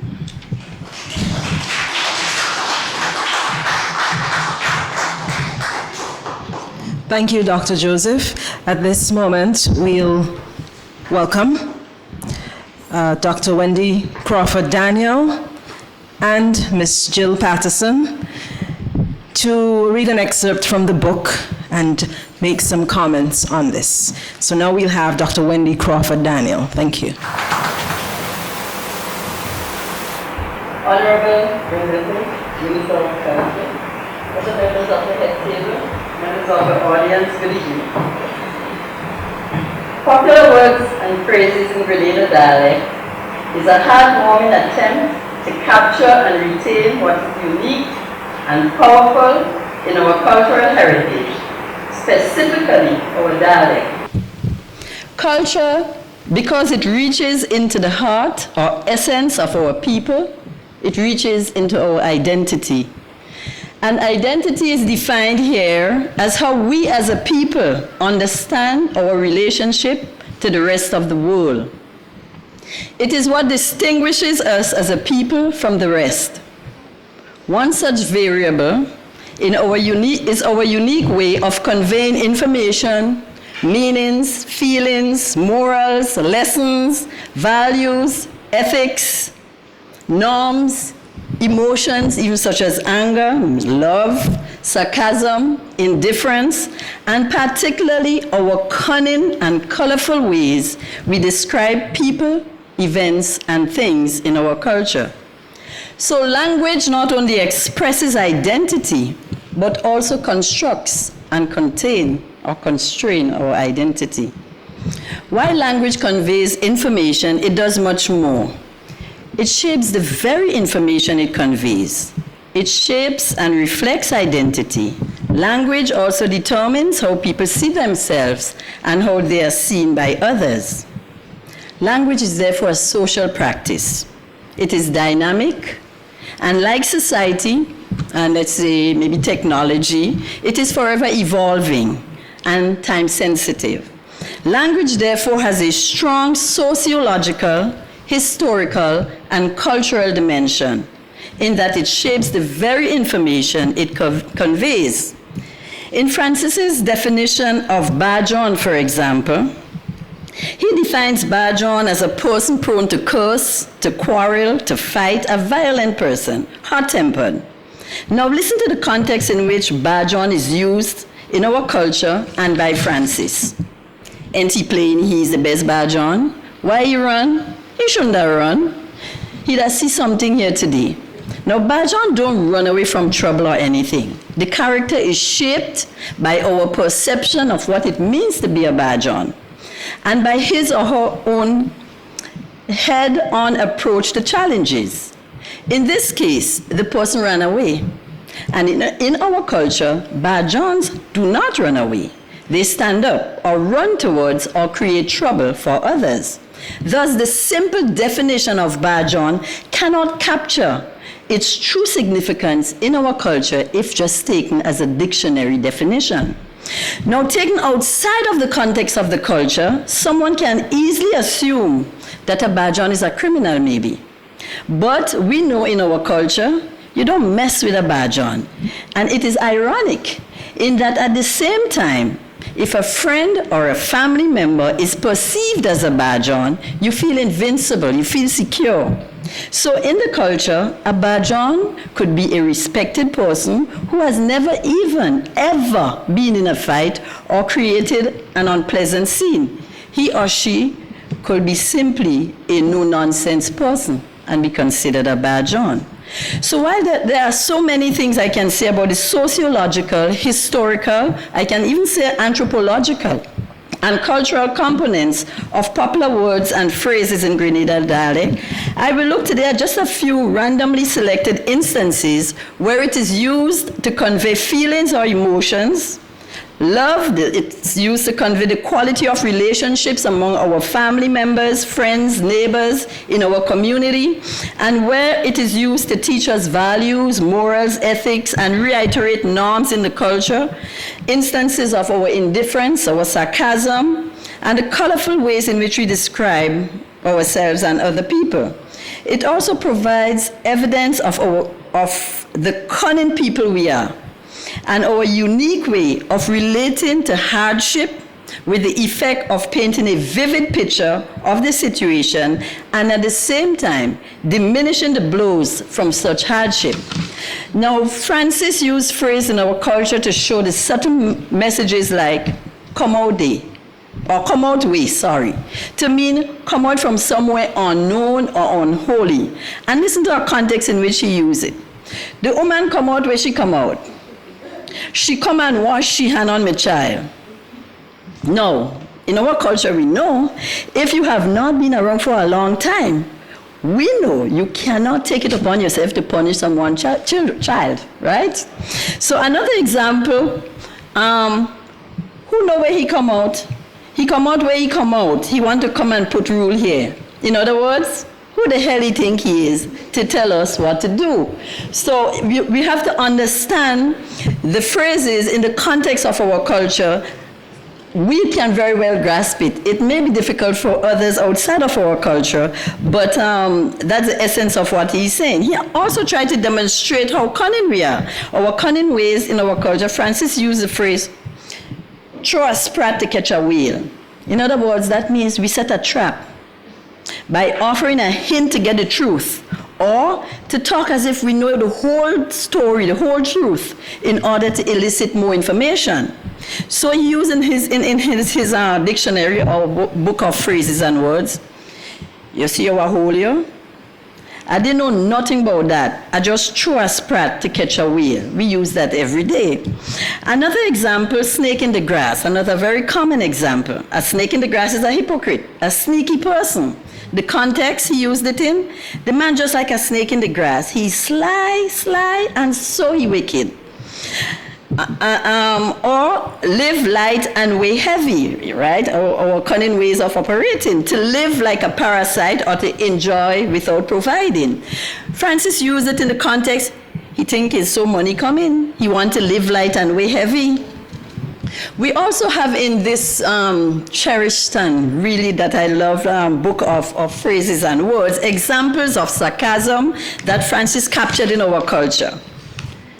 Me his wife. Me his wife, or me his wife. It can be used as a question. This is a very rhetorical question. The negative is the truth in our culture. So someone listening may not quite understand unless they understand the cultural meaning of things like that. Listen to Francis. Mavis, Alfred sent the clothes. He said he want the pants ready for Sunday. Listen to Mavis' response. Me is his wife? Boy, look, move there with this dirty clothes, eh? Another example, let word drop, which means do not question or reply or comment or relate it to others.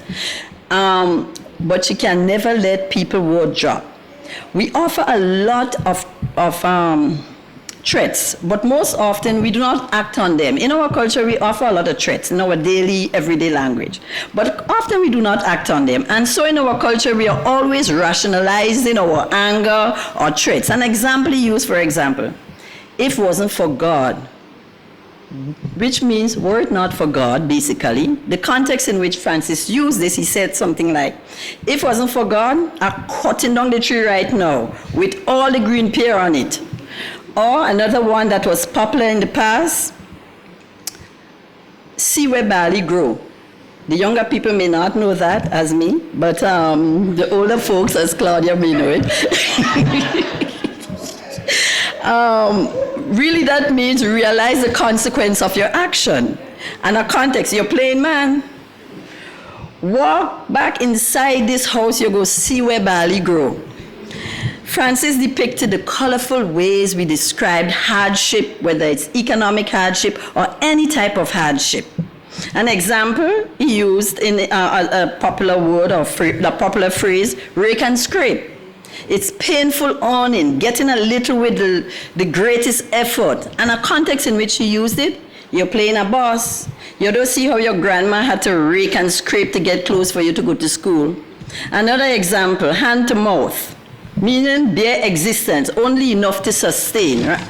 And a context in which you use it, which I thought was very powerful, we walk in the land, but what you're getting is just hand to mouth. Another example is a popular phrase we use, sinenen, that shows again our suffering. In the context, he fixed back the engine, but he see nenen before he gets it to work. Suffering again, sick as a dog, popular in our culture. The context in which you use it. Who you? You're sick as an old dog. You want to go on bus party. So another socio-cultural component that was well captured by Francis is the quality of our relationship with friends, family, neighbors, and community. Example, straight man or straight woman, meaning a steady man, you know, a keeper or a common law husband. Francis used it in this context. So you didn't know she is a straight woman? You self, you're dead? So speaking straight in the culture on issues of sex and sexuality is handled with much discomfort in the culture. So we kind of cover it and clothe it in all sort of fabric, right? An example we use often in the culture is breeding, to mean somebody pregnant or with child. The context in which Francis used, he say, hey, he look like Miss Davis breeding again. So another example is young lady. In the past, long time ago, well, I think it's still there, but you know, you could understand the historical or the evolution of language. Breeding was more commonly used in the past, but it's still there. So a young lady is to become, when you become mature, you begin to menstruate. The context in which Francis used it. The girl well sick, you know. She become a young lady, and me, she mama, don't tell her nothing. She get afraid and she wash the clothes and she catch a bad cold. So another example is noise. In confusion, when you're in confusion, not on terms, right? This is another common one. A context in which he used it was mad doing as if me and she in noise. I don't know she business. Or one again that look at relationships at the community level, at the family level, at the friendship level, a context in which you use it. Leave the woman, that's the word in blood, right? We use something in your blood, or she in my blood, or we are blood, meaning family. So much of the values and lessons we learn are from our oral culture. So example, leave the woman, every minute you're in she blood, always she go, you're behind her. Another example is, well, as you know, we still have a very oral culture. Much of what we know, much of what we learn, the norms, the values, everything has passed on orally, a lot of it. And when we look at this really classical piece of anthropological work, we see a lot of that words and phrases used there. For example, tongue bad, right? This person have the tongue bad. So meaning the person speak evil about others, or they're fond of using obscene language, or they're fond of smearing the character of others. And Francis used it so nicely in his book. He tongue bad too much. I don't have one time with he. Again, another very common saying in our culture. Make hypocrite, to speak ill behind one's back. Context. Well, let's make a hypocrite now. You know Capo? You know, Capo say he don't marry with Sinti again, you know. I don't know what happened. I hear they catch him with Sinti brother.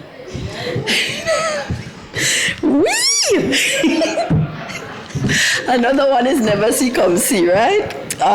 Behavior arising from new, and never see come see was a very popular saying in our culture.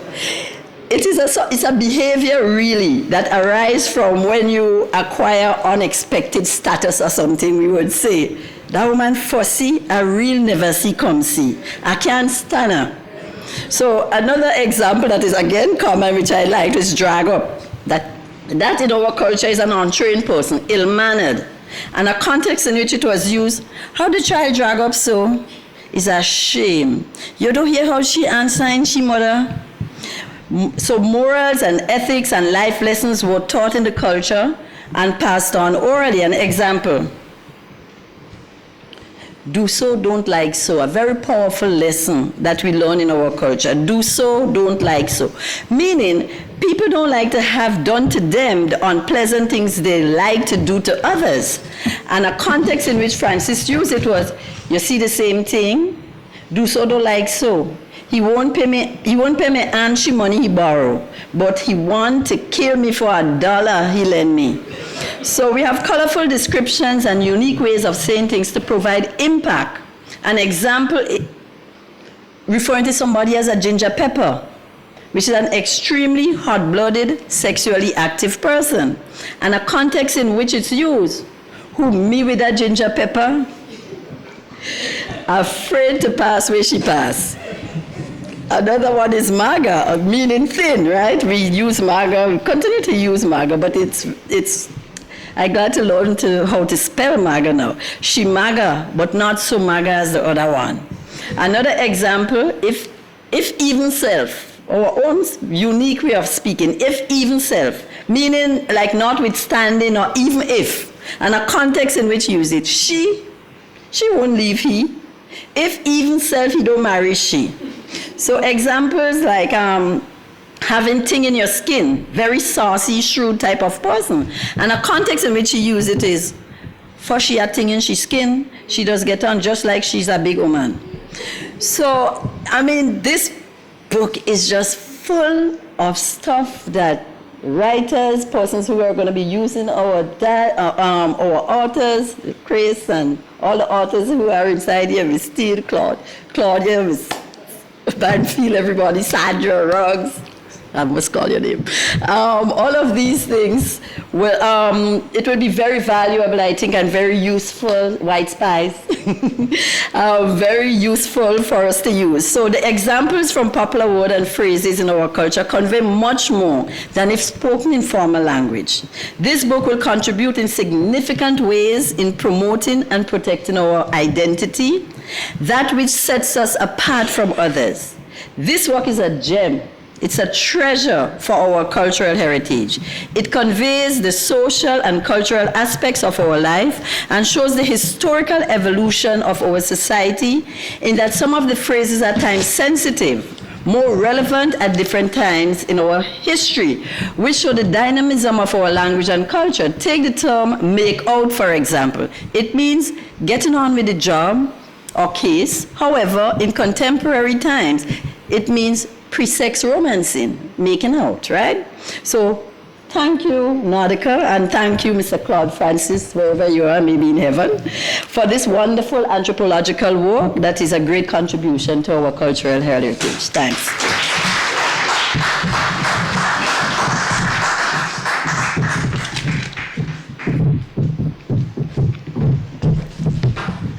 Pleasant good evening to everyone.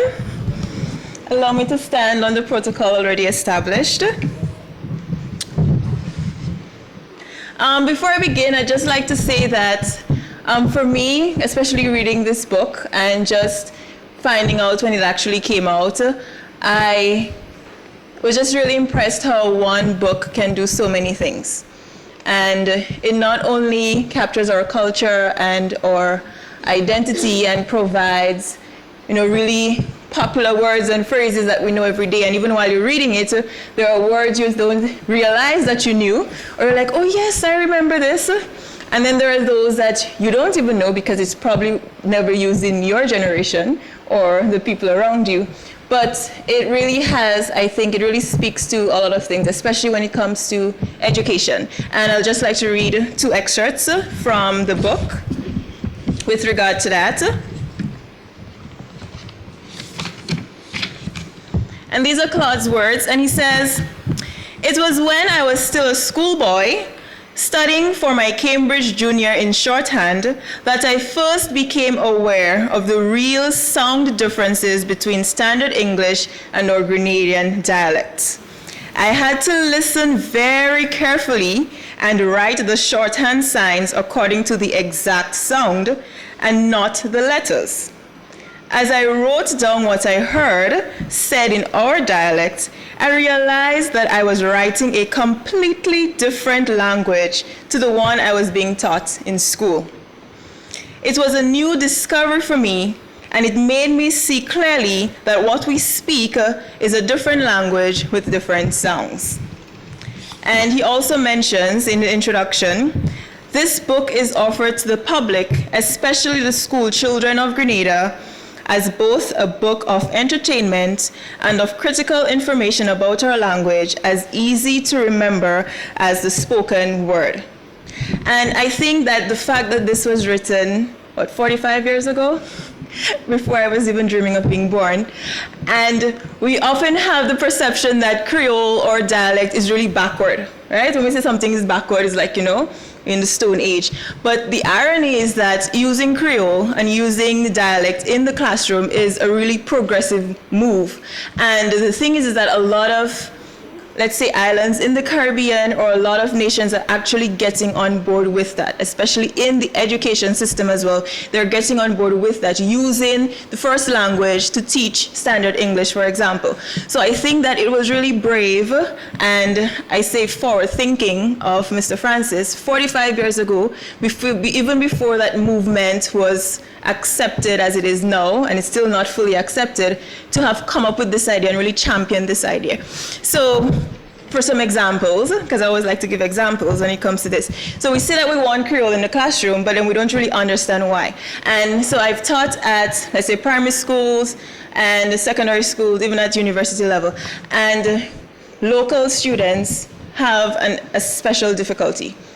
And you'd realize that even adults, when they realize that, so just realizing that there's a difference between how we speak and the standard English. So for example, in the book, in the song system, the author mentions the I short as in fit, pit, rill, Italy, tilla, in Grenada is usually long. So for example, let's say you're teaching homophones in primary school. And homophones, words that sound alike, but they have different spelling. So standard English will tell the child that ship, S-H-I-P, and sheep, S-H-E-E-P, are two different words. You have ship with a short I sound, and sheep with a long E sound, right? But in Creole, there is no short sound, there is no short I sound. So S-H-I-P is sheep, and S-H-E-E-P is sheep, right? So Grenadians have formed homophones on their own. So these are two words that are distinct in a different language, but they're the same. So imagine the average student in classroom, and so they'll say, a sheep on the sea and a sheep in the bush. I mean, two of them is sheep, right? It's pronounced the same way. And this is consistent. The same way, for example, if you have dip, D-I-P, and deep, D-E-E-P, there is no distinction. Deep, deep, right? I actually remember I was at the gym once, and our trainer was like, okay, Ollie, we're going to put your hand and we're going to take a deep. And then one of the ladies, she's North American, she said, ooh, what's a deep? She probably thought it was some exotic exercise, and then somebody quickly translated, no, dip. He meant dip, we're just gonna dip, right? And you can see, and that's what's really fascinating, just with the sound in a word, something as minute as the vowel sound can cause confusion. Another example, and these are all called phonological processes, and another one that he mentions is that in a Creole, we tend to drop the R's. Okay, in a lot of words. So for example, a lot of other Creoles in the Caribbean, they pronounce all of the R's, like Bajans, you hear the R's all over. And even in Jamaican, some to an extent. But in Grenadian, we tend to drop the R's. So C-A-R is not car, it's just ka, right? Ka. S-T-A-R is not star, it's, sta, we drop that. So imagine if you have two words, for example, B-A-R-N, barn, and B-A-N, ban. In Grenada, we'll say a ban, right? Because you drop off the R.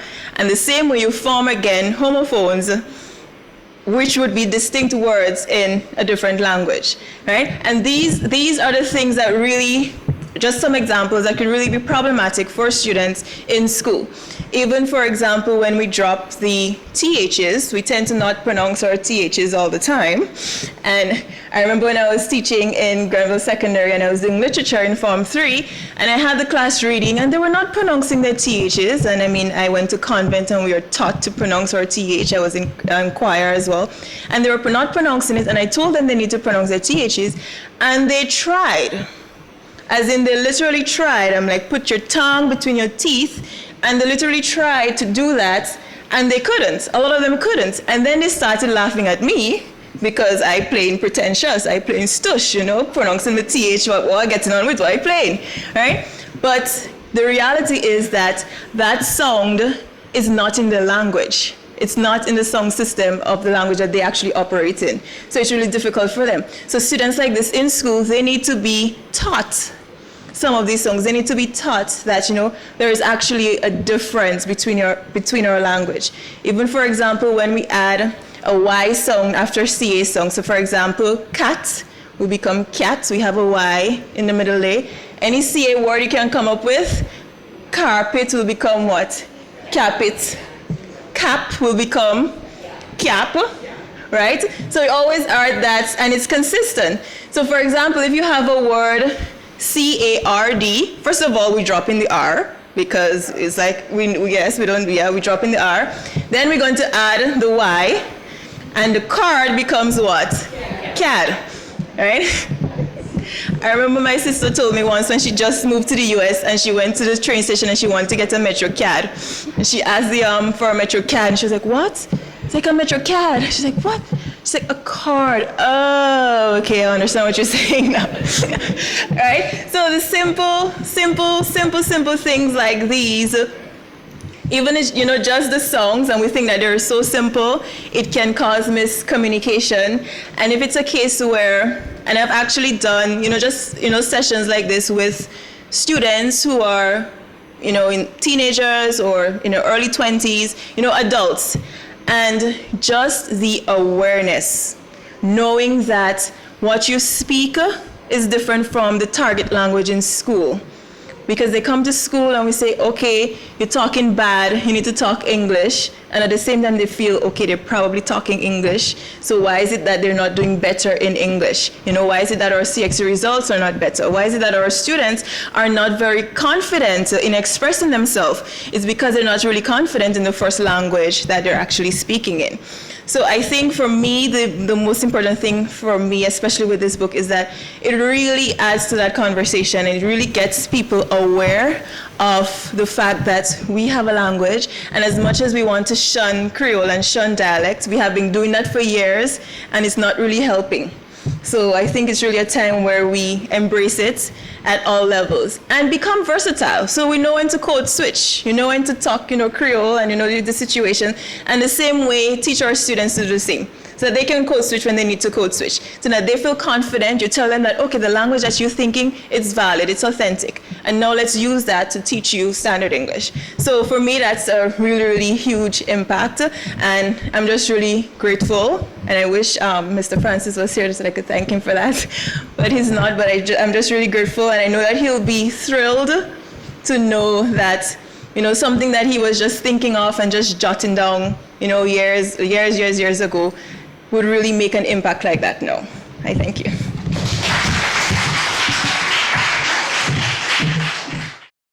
Thank you, Dr. Crawford Daniel and Ms. Patterson. I would like to invite again to the podium Ms. Nordica Francis, who will give the vote of thanks and also do the official handing over of the book to Dr. Nicole Phillip Dow for the official launch.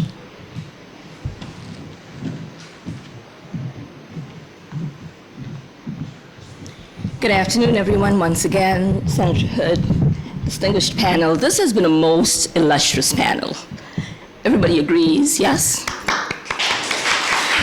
We have learned so much and we have gotten so much information. I'm tempted now to go on talking about the book, but my job is to say thanks, and so that's what I'll do. So thank you everyone for being here.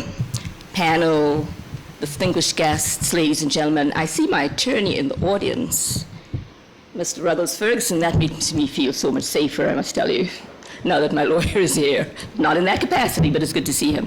And everyone else.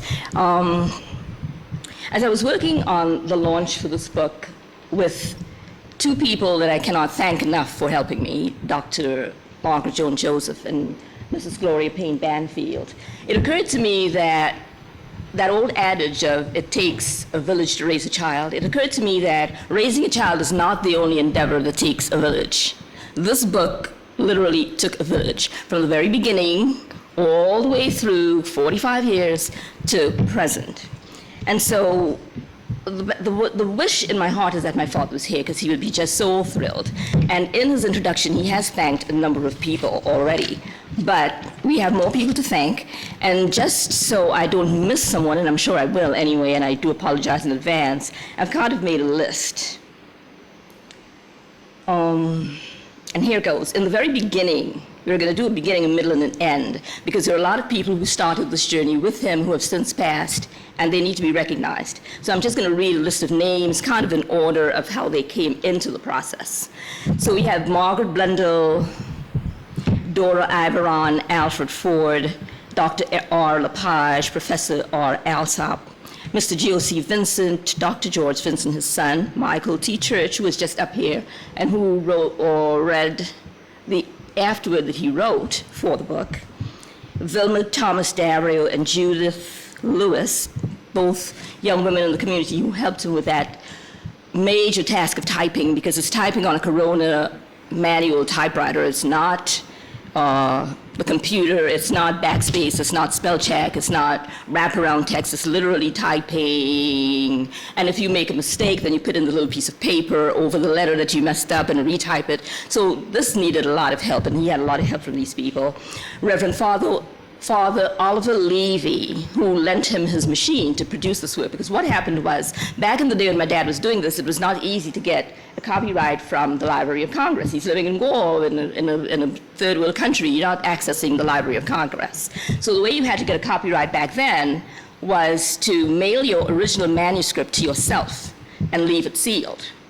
So that's how he got his copyright. So Father Levy let him do all of that typing on his Gestetner machine. Mr. Alfred Phillip, who is dead, and all of the people of Guelph, because people just popped in, "Oh, Mr. Francis, I have one more for you," and they'd give him a phrase, and he'd write it down, and then they'd have a long discussion about it. Everybody just added to the compilation, because in this book there are over 500 entries. They couldn't all have come from his head. Everybody was throwing in their 2 cents, kind of. Then there were all the people in the middle, people who were kind of coming into the village. You have Dr. Beverly Steele, you have Dr.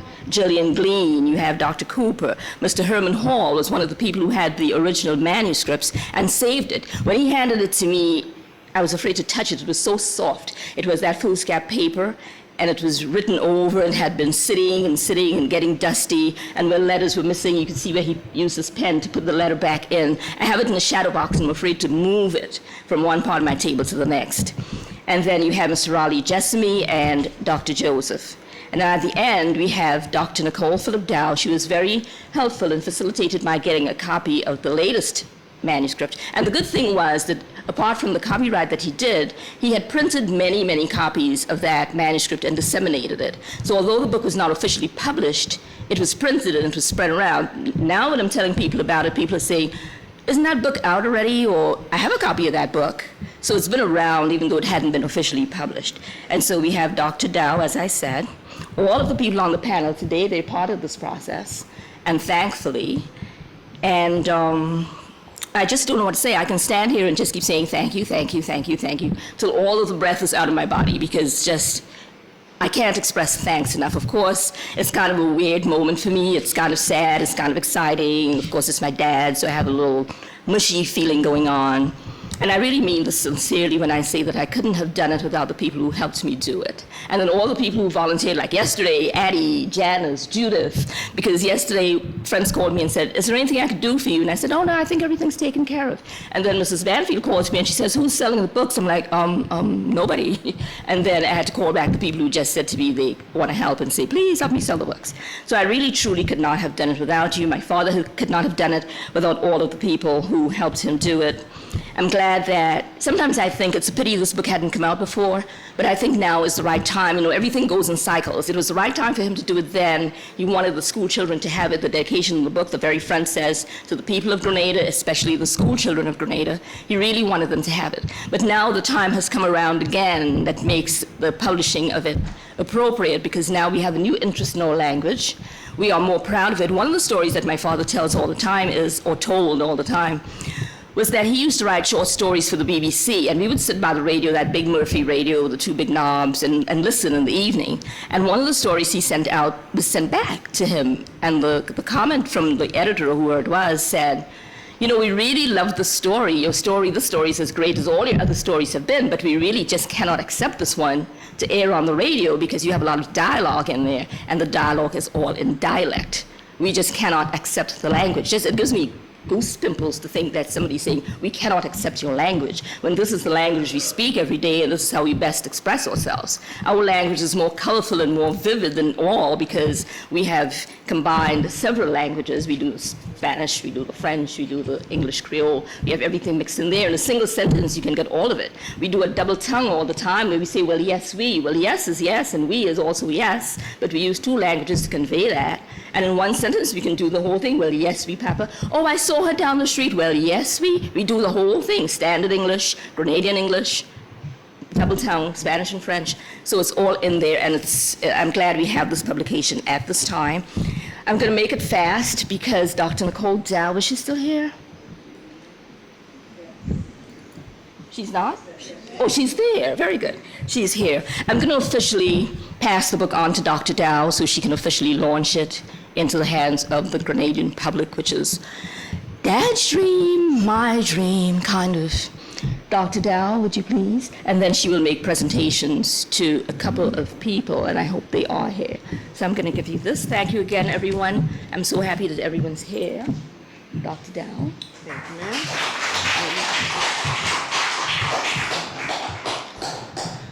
Good evening, ladies and gentlemen. It is my distinct honor and privilege to launch to the Grenadian public the book Popular Words and Phrases in Grenada Dialect by Claude W. Francis.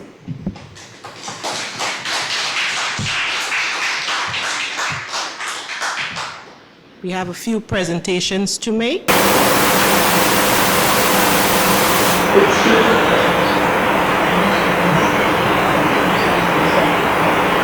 Dr. Crawford, we would like you to come on stage. We have a presentation to St. George's University.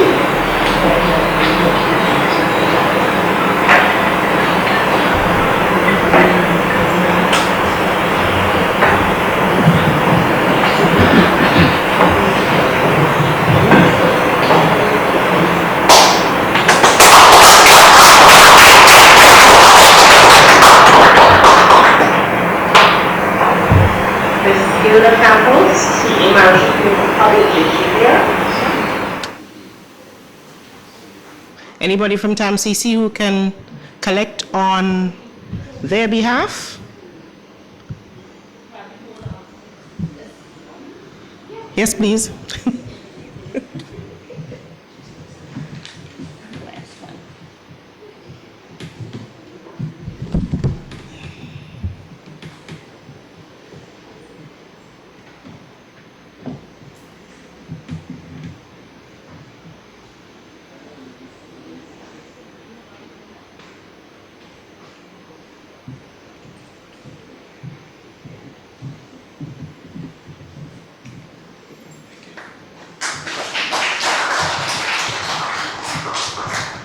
And Mrs. Alicia Brown of Grenada Community Library. Anyone to collect on their behalf?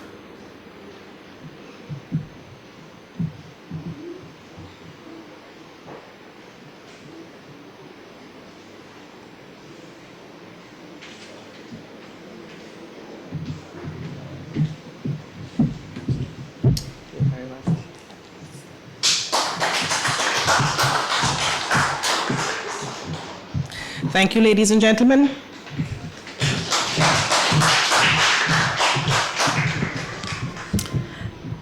Audience, you all have been very well behaved, which tells me that this was an intriguing, exciting session for all of us, me included. So thanks for that. I just have 2 points to make because I've been listening keenly and I want to make sure that when we leave here with some of the key points that were raised here this evening. And I think I have to say thank you all for the conversation. Thanks for the conversation. Secondly, everyone join the movement. Everyone tell someone about this book. I think it would be an opportunity missed if you don't spread the word and try to get everyone engaged.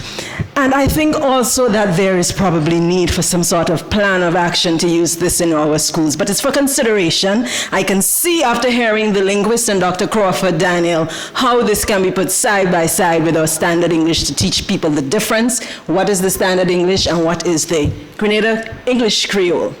So thanks again for the conversation. There are books on sale. You can get signed copies. There are books on sale. And refreshments following lower down.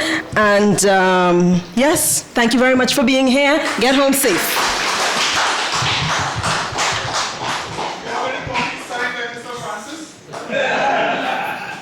I see it's a sign. Actually, you can sign. So we have a stamp. There's a round stamp that just says the title goes all around, and then it says floor that we have book stamp and that's thanks again, everybody.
Because we ran